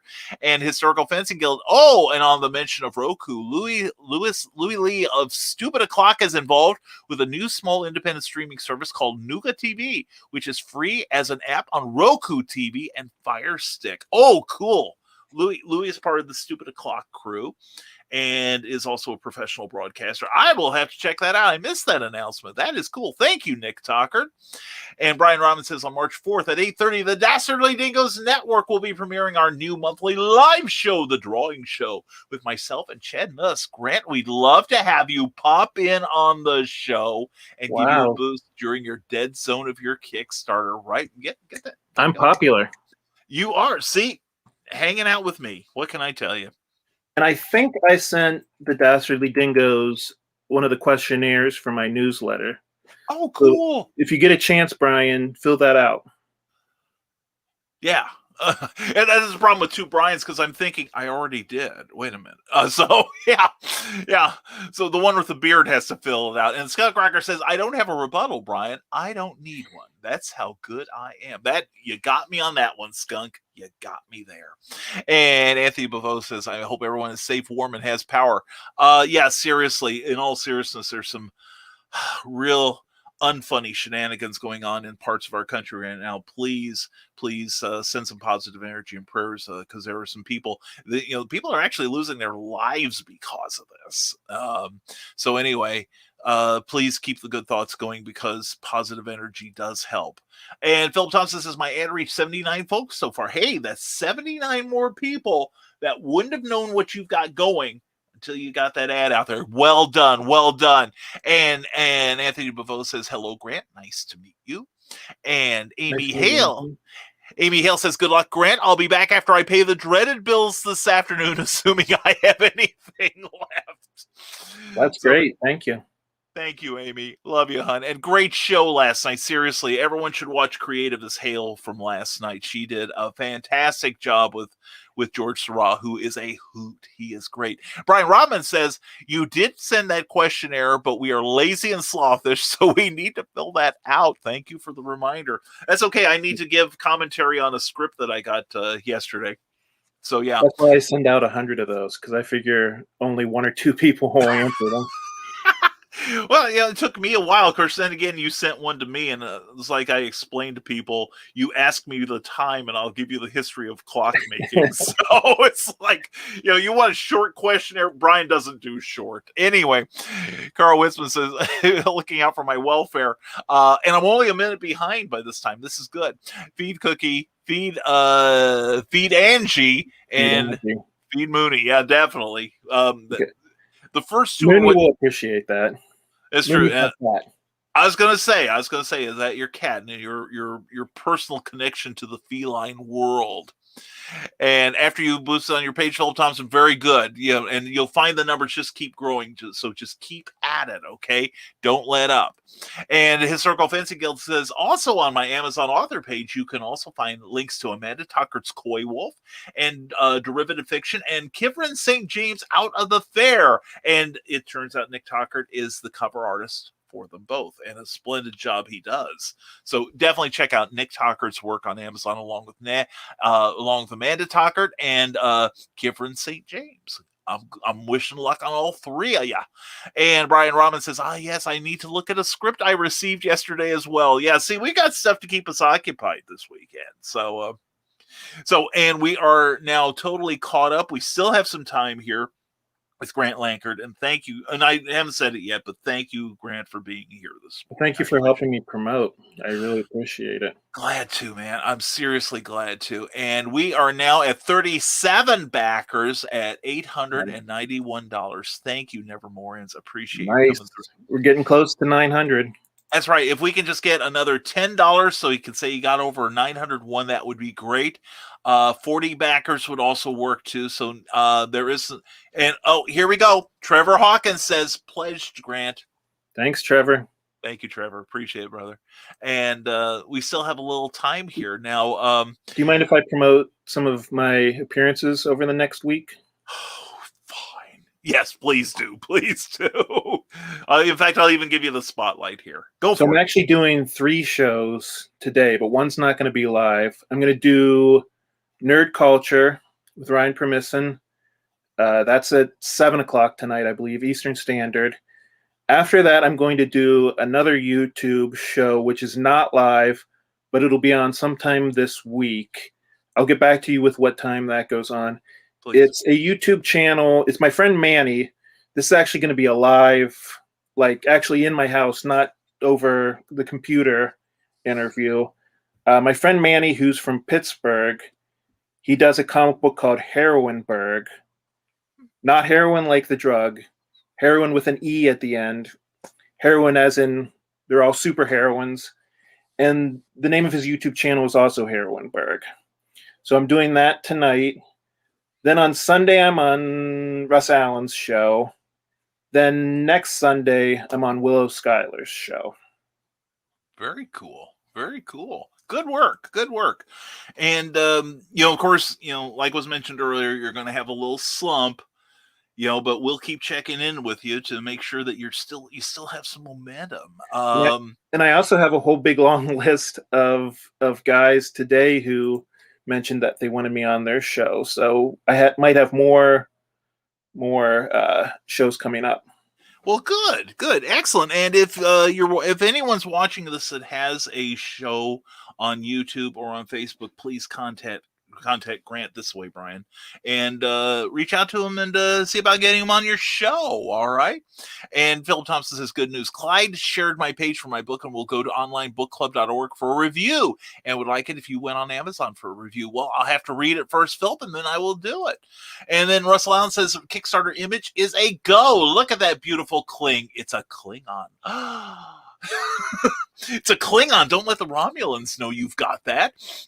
And Brian Rodman asked Grant, who are your top 5 comic creators of all time? Another question I've been waiting for. Cool. Okay. Jack Kirby has to be in there, of course. Thank you. I'll throw in an inker just because they're underrated. I think probably my favorite inker of all time is probably Al Milgrom. Yeah. He's up there anyways. Or Klaus Janson, I don't know. I'm a big Klaus Janson fan too. Bill Sienkiewicz. I never saw anybody just do something that unique and original in a comic book before him. So I have to say Grant Morrison, because my all-time favorite comic book is All-Star Superman. Good choice. If I have to throw in one more, it's a cliche, but I guess I'll go with Alan Moore for my 5th one, just because he certainly had a run back in the 80s, didn't he? Where it was just like he would throw together a comic book in a couple days and it would go on to be a classic. Like, I don't know of anybody else who has quite that run. Yeah. I mean, there are some writers that I put up at a close to Alan Moore level. I think I appreciate not only the economy of his printed prose. Now, his scripts, of course, were basically the Iliad and Odyssey per panel, as far as wordage goes. But what you see on the printed page was just so good visual sense and economical with dialogue. And plus, I don't think he gets enough credit for his sense of humor. There's a lot of stuff that he puts in there. You're like, wow, what a way to think of it. And he actually, I get choked up over good writing.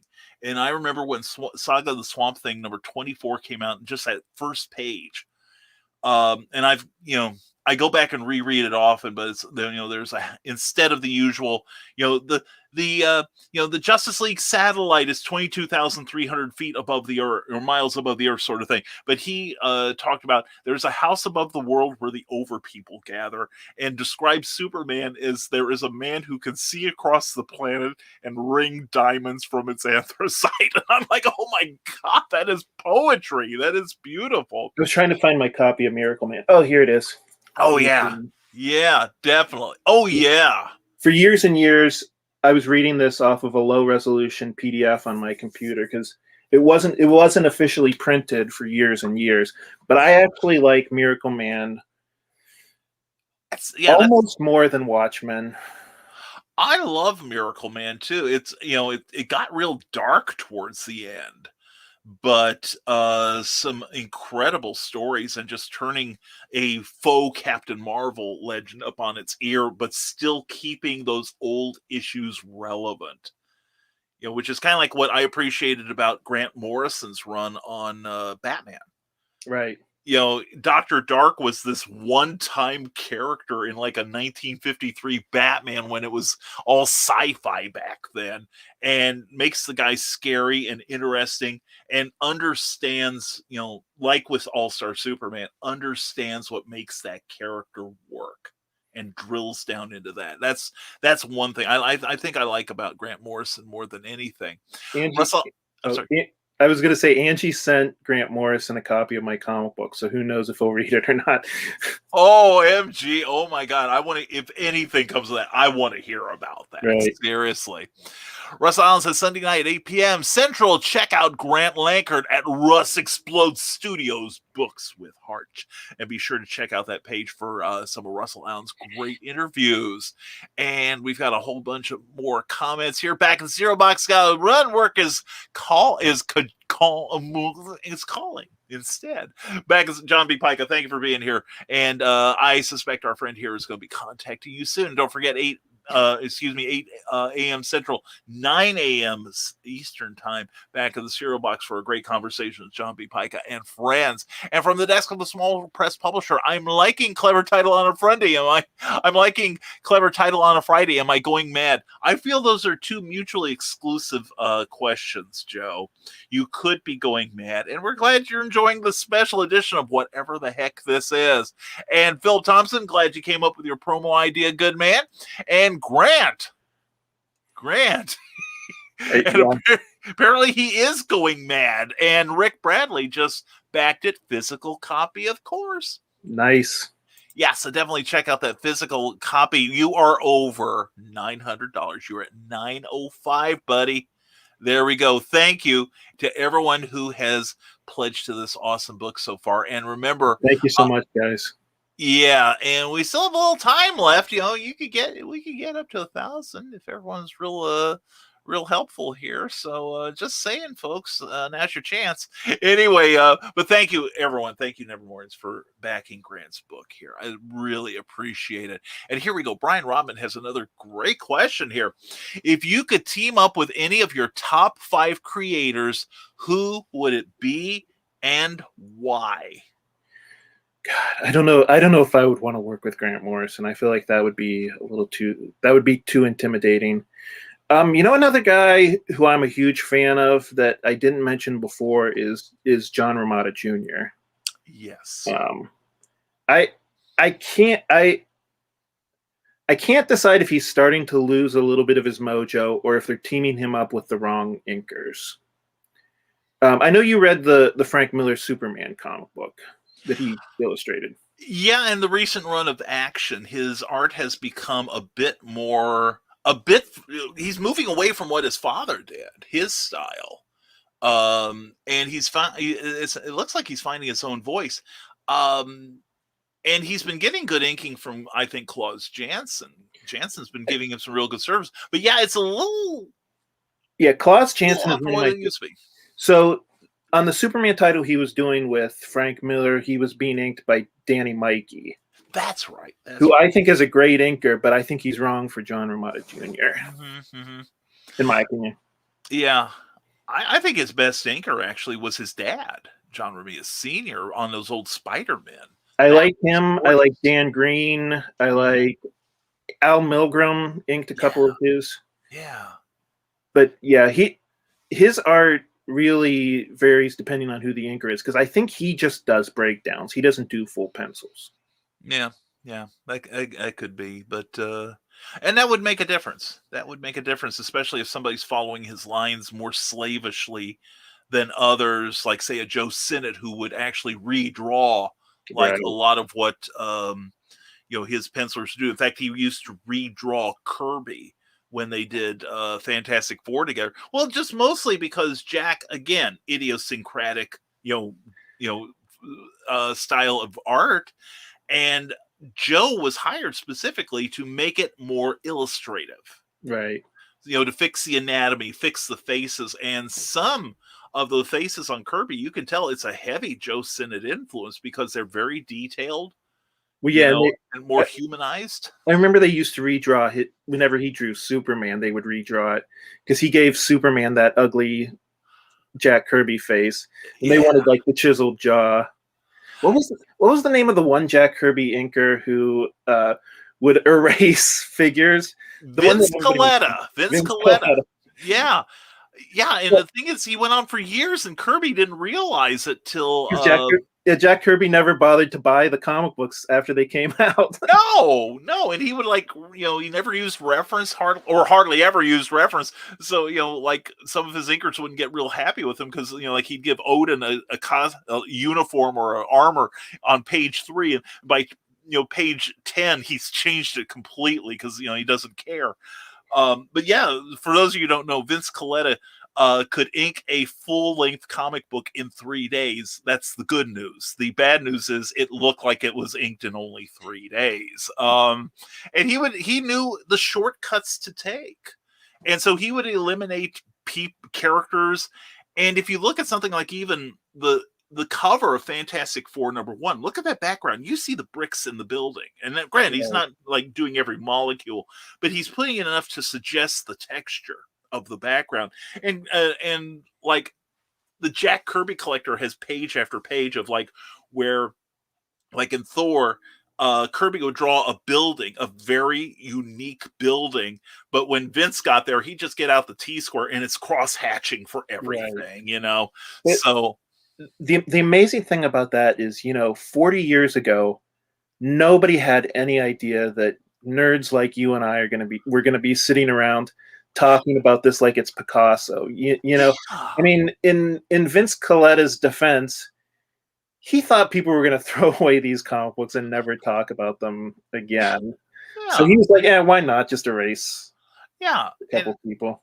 And he was a benefit to comic publishers because he could get the books out on time. Right. And I found out that he was also used as a threat to certain pencilers. Mike Grell has been very open about Coletta inking him on Warlord. And his editors kept saying, well, when you catch up on your deadlines, we'll put another inker on you. Right. And the thing is, those were actually some of Coletta's best works.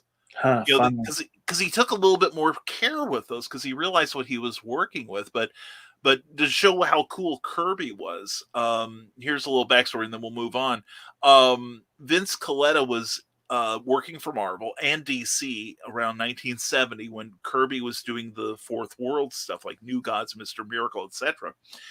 And Kirby had sent Vince some pages for these DC comics. Well, Vince was always going to one publisher or the other and saying, look how important, this is the guy I'm making. He took those pages to Marvel after he had just left them and said, look at these pages your competitor's printing and I inked them, ha ha ha.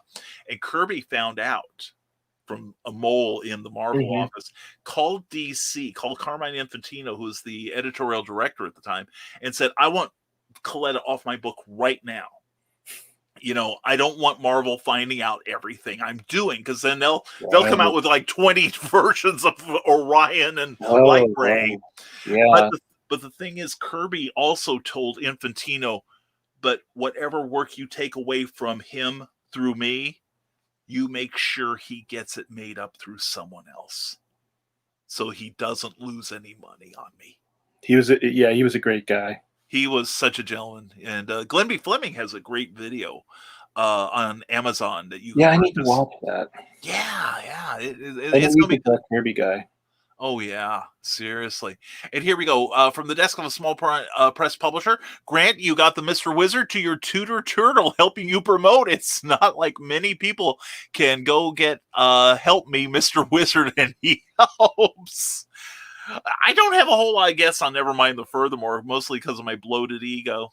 But anyway, no, I'm glad. Yeah, every now and then we're going to have some cool people on. I think Grant qualifies. So, thank you for being here, man. Seriously. And Trevor Hawkins says, don't die, feed Cookie. Yeah, we're keeping an eye on the time. I appreciate it. And let's check. And Carl, yes, we're still at $905 with 38 backers. Thank you, Nevermorians. You guys are just glad we're over 900. Yeah, that is so great, and we're going to keep pushing this until we get it over the goal here. And yes, thank you, Carl Witzman. Thank you for your help. Whatever the heck this is, sounds like a great new show from the Rising Tide Network. Chances are I'm the host. So, and Joe D. McPhee from the desk of a small press publisher. Cool 38 backers. Who will be backer 39 and 40? And let's get those two on the board before we sign off. Before Cookie pulls me off screen. Like I just violated traffic laws and they're pulling me out through the windshield. Anyway, John Romita Jr.'s best work, in my opinion, is Spider-Man and Daredevil, The Man Without Fear with Miller, says Brian Robin. That was a good book. And that was Klaus Janson inking him too. So that's right. And Miller, yeah, that's the thing about Miller. I have issues with his Batman. Some of it's been really, really good, like year one. And then there's some like the second Dark Knight, and All-Star Batman, which I think is one of the most horrendous comics ever put out. It's crazy. It is offensive, and considering how I am and I'm finding something offensive, you know something's wrong. It's basically an F-word fest as far as I'm concerned, and the art of Jim Lee proves you can polish a turd. But anyway, but no, Romita Jr. has done some incredible work, and Spider-Man, Daredevil's some of my favorite, and Daredevil, I have nothing but love for Miller, all of Miller's writing on that. Yeah, that would have made a great movie. Oh God, yeah. Or Born Again would make a great third part of a trilogy. Yeah. There's some other stuff. I would love for the the Marvel Cinematic Universe to bring in Prince Namor eventually, because one of Daredevil's, and this is before your time, of course, but issue 6 or 7 of the original Daredevil run was Daredevil battling Prince Namor. And you would think it would be about 3 panels long. It's like, stop Namor, panel 2, Namor hits him. And issue 3, Namor goes back in the ocean to wipe the blood off of his hands from having torn, Matt Murdock's head off. But there's a great scene or actually a whole book where the two are fighting. And basically, of course, Namor, he's from underwater. He's, Marvel's Aquaman. He just lays Daredevil out. But Daredevil, and of course, Namor's like, I'm going to get the surface world. I'm going to kill everyone here. I'm going to blah, blah, blah.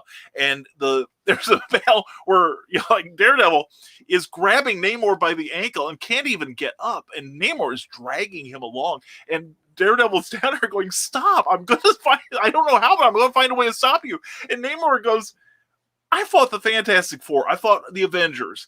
And this guy here is still fighting to save everyone. Yeah. I respect that. I'm done. We're good.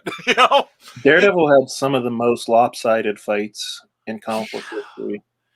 Yeah, but something like this, it was just beautiful art by Wally Wood, who designed the current the red Daredevil outfit. Right. So it's a great story. Great story. And Brian Rodman says, whatever the heck this is, with Brian K. Morris, Brian Rodman, and Jeremy Woodring, I like where this is going. We are going to be 24/7 broadcasting on the Rising Tide Broadcast Network. You just wait. I may be doing 25 of it, but Brian says, Historical Fencing Guild, I will not allow you to undermine yourself with that self-depreciating humor. It's my show. I understand the shtick, but Nevermind the Furthermore is not only my favorite broadcast YouTube program, but this is the best show, period, in my entertainment and educational sphere. So accept your rock. The Manatee Man has spoken. I am a changed man. The Manatee Man has converted me over. Thank you. Thank you, Nick. And I love your show too. I love you too, buddy. And with that, we are about caught up here. We are caught up. And we're at $919 with 39 backers. I would like to see, before we leave the air, one more backer. So are you happy, Grant? Absolutely. Are you blackmailing people? You're saying you won't leave until somebody else backs? Yeah, and you'll be witness to a murder when Cookie comes in and reaches down my throat and pulls out something I can probably use later. So anyway, yes, and in all sincerity, guys and gals, thank you very much for supporting a member of the community here. Grant, somebody else backed, I think. It could be. Did they? It's at 919 now, right? Yeah, 919 with 39 backers. I want to see one more backer, even if it's just for $1. Okay? So please. And Scott Cracker says, hey, Brian, great show. Grant, thanks for being on. And don't die, feed Cookie. I promise. Thank you so much. Thanks, Skunk. Appreciate you, brother. And Rick Bradley, everyone take care and stay creative. You too, Rick Bradley. Thank you for being here, my friend. Brian Rodman says, well, once again, thank you so much for all you do. Well, thank Grant here. He volunteered to be the crash test dummy for this show. And thank you for being on, Grant. So excited for you, brother. Everyone, have fun, be safe, and buy Grant's comic. # bring Cookie home, feed Cookie, and laugh like the Shadow.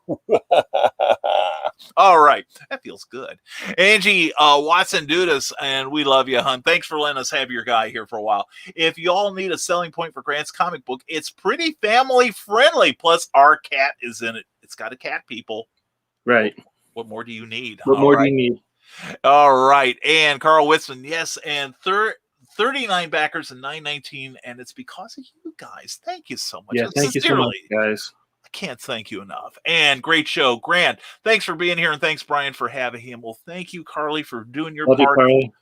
Love you, hun. And we'll see you tonight in the green room at Uncle Carl's Secret Humor page, which is no darn secret at all. I will not be there. I have way too much promoting to do. And that's all right. That's what we like Maybe to next hear. week. I hope so. And we will have frequent and come on number 40 from the desk of a small press publisher, and check out some press from the desk of a small press publisher tomorrow night at 10 p.m. Eastern time, 9 p.m. Central, and see what great interview Joe D. McPhee has. Excellent. Ted Davies Artistry on YouTube and Facebook and on the web. Have a great day, Brian and Grant and everyone. Congratulations, Grant. Thank you, Ted Davies. Thank you so much. Appreciate Ted. it. And check out Ted's shows currently Tuesdays and Thursdays on the Rising Tide Broadcast Network. We are growing, people. We are expanding. Carl Wisman says, we will talk about you, Grant. Well, you can't threaten him like that. I know what happens when I don't show up in the room. I have to be there to defend what little honor I have.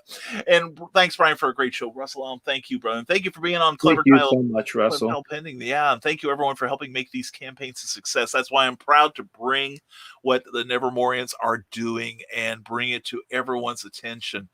And thank you, Russell, for everything you do, and appreciate your great help in this too. I couldn't do this alone. This is not me. I don't want anyone to think it is just me. I may sound like it, but when I say I'm taking credit for it, no, I'm totally joking, because it's because of hard work that you all are doing that makes this happen. All I'm doing is facilitating. This guy put in the legwork. He put in months of research and personal mental abuse from at least one person. So, trust me, Brian. I got a lot of help as well. A lot of people are actually watching the show who have helped me, and believe me, I won't forget that. Cool. That's good. And that's why we're proud to do this with you, man. We are proud of you, Grant. I'm trying to pay it forward too. That's what the Rising Tide is about, and that's what it does. And I know we all appreciate it. We all appreciate you. So I'm going to let you have the spotlight one more time, Grant. Tell everybody a little bit about Beowulf issue number 1 on Kickstarter in brief, and tell people how to keep up with you. So you can keep up with me by going to monarchpublishing.net. There's a giant button on the top that says free comic book. When you sign up for the free comic book, you're automatically signed up for my newsletter. We interview all types of great people. So far, we've already gotten Brian K. Morris, J.D.W. Sims, if you know who that is. We plan on having Ted in the future. We plan on having the Dastardly Dingoes in the future. All types of people, not just people who are affiliated with Rising Tide, but also some people who might be not in your periphery. So the story of Beowulf, actually, the main character isn't Beowulf. The main character is probably more Hazel. Hazel's a 13-year-old girl who discovers that her cat is the reincarnation of an 8th century wizard. They both have simultaneous visions of a dragon awakening after 1,000 years. So her cat Mooney's idea is to go find the reincarnation of Beowulf, the legendary dragon slayer. The problem is this is Beowulf right here. He's been reincarnated as a guy named Victor, and Victor would rather be sitting around drinking beer and watching TV all day instead of slaying dragons. So Hazel and Mooney have to prepare him for the battle of a lifetime. Excellent, excellent. And they can get this book. Thank you, Russell Allen, at this address here. And also, while you're at it, pledge to this one here, Xanonanite Titan, back both and get the window cling that has just now dropped. All right. And also, hashtag, we will promote it. Comics Talk with Pops Van Zandt. Hope that's on your list to do list too. Let the Pops magic work for you. And he says, "Don't die, feed Cookie." Yes, sir. And also keep Cookie out of the frame. And time to feed Cookie. Thank you very much, Joe D. McPhee. And as always, thank you so much, Grant Lankard. I appreciate your being here on this Friday morning. Thank you so much, Brian. I hope I didn't drag the show down too much. No, that's my job, and I do it with aplomb. But anyway, no, thank you very much, Grant. I'm going to put you on. Wait a second. We got a happy person here. Rick Bradley is getting that window cling. All right. Nice. I want everyone to be able to say, I'm getting that window cling. So please pledge to the physical campaign for Xenon Anti-Titan and for Beowulf #1. Let's make sure we get all 6 issues of that thing. Grant Lankert, again, thank you, brother, for being here. I'm going to put you on mute and put you in the background. We'll close out the show, and then I want to say goodbye to you after the show, okay? Feed Cookie. Yes, sir. Will do. We're out of here. Thank you, Grant Lankert, and thank you, Nevermorians. Try not to tap into your wallets all the time, but when I think of projects worth your attention, I will bring it to. And I appreciate everyone that has shared Grant's message, shared this video, and has backed Xenon Anti-Titan by Russ too, Russell Allen. Please give these projects some love. And and Russell Allen, yes, you've got a Klingon. Shut up, Christian. Anyway, thank you, Russell Allen. Thank you, everyone who has pledged to these campaigns. And thank you for watching a very different episode of Nevermind the Furthermore. We'll be back with the regular format, such as it is. And what is it that I actually was almost keeping up with the comments? I need a co-host. That's what it is. But anyway, what I also need are more sponsors like PlasmaFireGraphics.com. When the look of your book matters to you, check out Plasma Fire Graphics for their great services. They not only do book covers, but they'll also do comic book covers. They also do graphics that you can use in your promotion, as well as some of the terrific book trailers that you see at the top and bottom of the show. So please check out Plasma Fire Graphics on Facebook and PlasmaFireGraphics.com when the look of your book matters to you. All right. And we want to thank the Geek Insider Network for powering this show. And also, I want to thank our Patreon friends. Thank you so very much. Just $1 a month can get you something from me, something special, like a mention on my programs, all right, and in my books and my audiobooks and every other creative thing we do from this point on, as long as you're an active member. And if you pledge $5 or more, you get to look at works in progress and other cool things. $10 a month will get you downloadable versions of some of our books. So please check us out, and check out the people you see on this Patreon graphic here, because they also have Patreon pages of their own. It's a great way to stay in touch with your favorite creators and to support them directly. And also, don't forget the Rising Tide Broadcast Network. We have programming 7 days a week with people like Heather Allen and Ted Davies Artistry and Amy Hale and Joe Dog McPhee and Skunk Rocker, Michaela Jade, Nick Tockert, and me, with more shows to come, including a new comic book show, Comic Book Spectrum, this coming Thursday at 7 p.m. Eastern, 6 p.m. Central, just before Amy Hale's Creative is Hale. Great show there. You got to check out last night's episode. But anyway, we're going to have a good time with this comic book show too. And if you're watching us on Facebook, please, if you've enjoyed any part of this video, please give it a like, because it helps this broadcast a lot. Also, please like the page you're watching it on, whether it's Kathy Jackson's books or Rising Tide publications page, because it helps the host.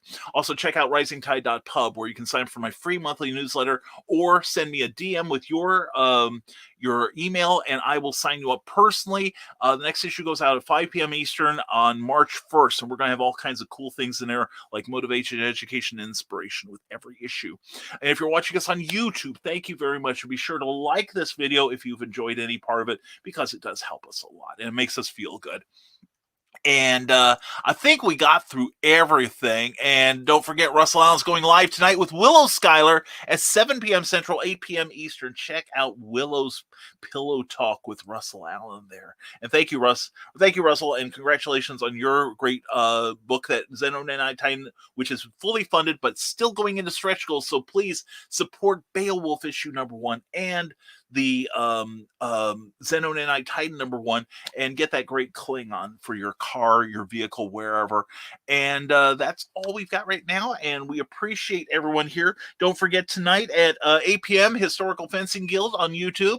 Check out Nick Tockert's High Energy Show on all things weaponry. You'll love that. And also the Green Room for Uncle members of Uncle Ted's Secret Humor page. Tomorrow, I will be at a virtual con for BoilerCon of the Purdue University. We'll try to get that link. It's going to be a Zoom call, so we'll see if we can get that going for us. Otherwise, check out at 10 p.m. from the desk of a small press publisher with Joe D. McPhee. Great interview show, great artwork, great creators. Check it out. We love promoting that guy. He's such a super nice guy. Joe D. McPhee does some good work, and you'll want to see it. Also, tomorrow night at 11 p.m., stupid o'clock, 11 p.m. Eastern, that great after-hours convention talk. And we're going to be probably talking about, I'll probably be there too, at least in the heckling section, talking about the Great Mars landing that happened yesterday and how 7 minutes of terror paid off so well for the space program. And don't forget, at 1 p.m. will be the stupid after show. Always fun. And launching live on Cora number 3 in the Madness at 3:30 p.m. Eastern today. Pops fans, and thank you very much, my friend. Appreciate that. And always promote even others' works. Exactly, Carly. Mwah. I love doing that. That's what the Rising Tide does. And we tried to do this off Uncle Ted again. Wow. Yeah, we got Uncle Ted a lot. Seriously. We are expanding at the Rising Tide Broadcast Network, and we're grateful for it too. And we're grateful for your support as always. Thank you so much for helping Beowulf issue number 1 reach $933 with 40 people signing up for that. Thank you so very much. I appreciate it. And on behalf of Grant Lankard, I thank you all for your support and your love. And we'll see you Monday morning on another episode of Nevermind the Furthermore. We appreciate you all and hope you have a fantastic weekend. And we'll see you Monday morning at 10 a.m. Eastern, 9 a.m. Central. And I won't be so rushed next time, so we'll have a much better show than my start here. But anyway, thank you again to Grant Lankard for being here. And as always, we're going to go feed Cookie now. So everyone, have a great weekend and be sure to stay smart, stay safe, wash your hands, and never apologize for being awesome. Appreciate you all. Have a great weekend. We'll see you Monday morning on Nevermind the Furthermore. Take care and be good.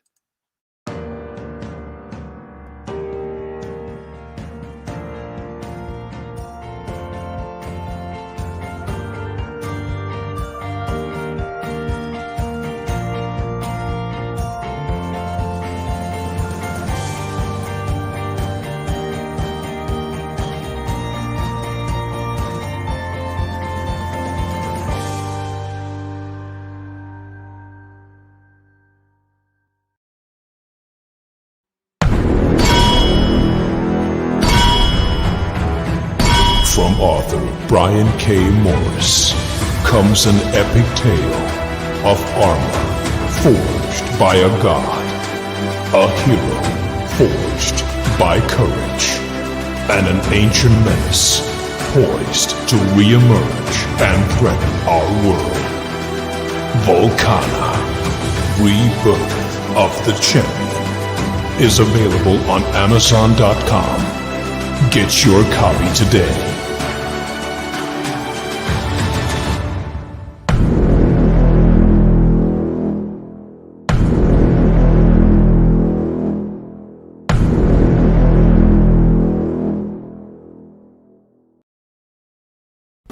Thank you for tuning in to Nevermind the Furthermore, a Rising Tide Publications and Brian K. Morris production. Member of the Comic Book Advocating Network and sponsored by GeekInsider.com. Become part of our show with sponsorship and advertising opportunities. For details, contact advertising at GeekInsider.com or visit podcast.geekinsider.com. The Geek Insider podcast is available on your favorite app, so please hit the follow button and share it out to your friends, because if you don't, you might have to turn in your geek card.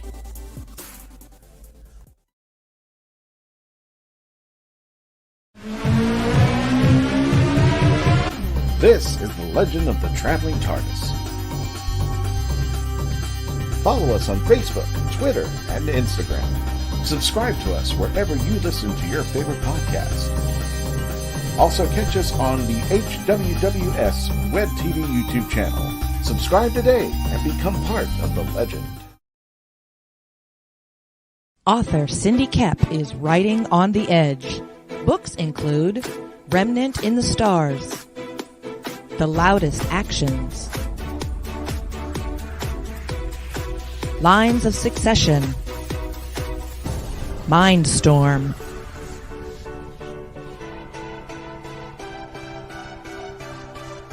Condemned Courier, the Yerushalayim series, and Animal Eye. Find author Cindy Kepp at CKOEPP.com today.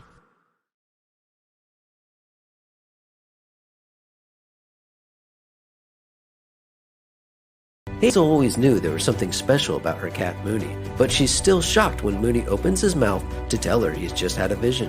An ancient evil has awoken after centuries of sleep, and only one man can stop it, the legendary warrior Beowulf. Unfortunately, it's been over 1,000 years since he slayed a dragon, and he's been reincarnated as this guy. His name is Victor, and he's more unemployed millennial slacker than mighty warrior. Go to monarchpublishing.net for a free sample comic.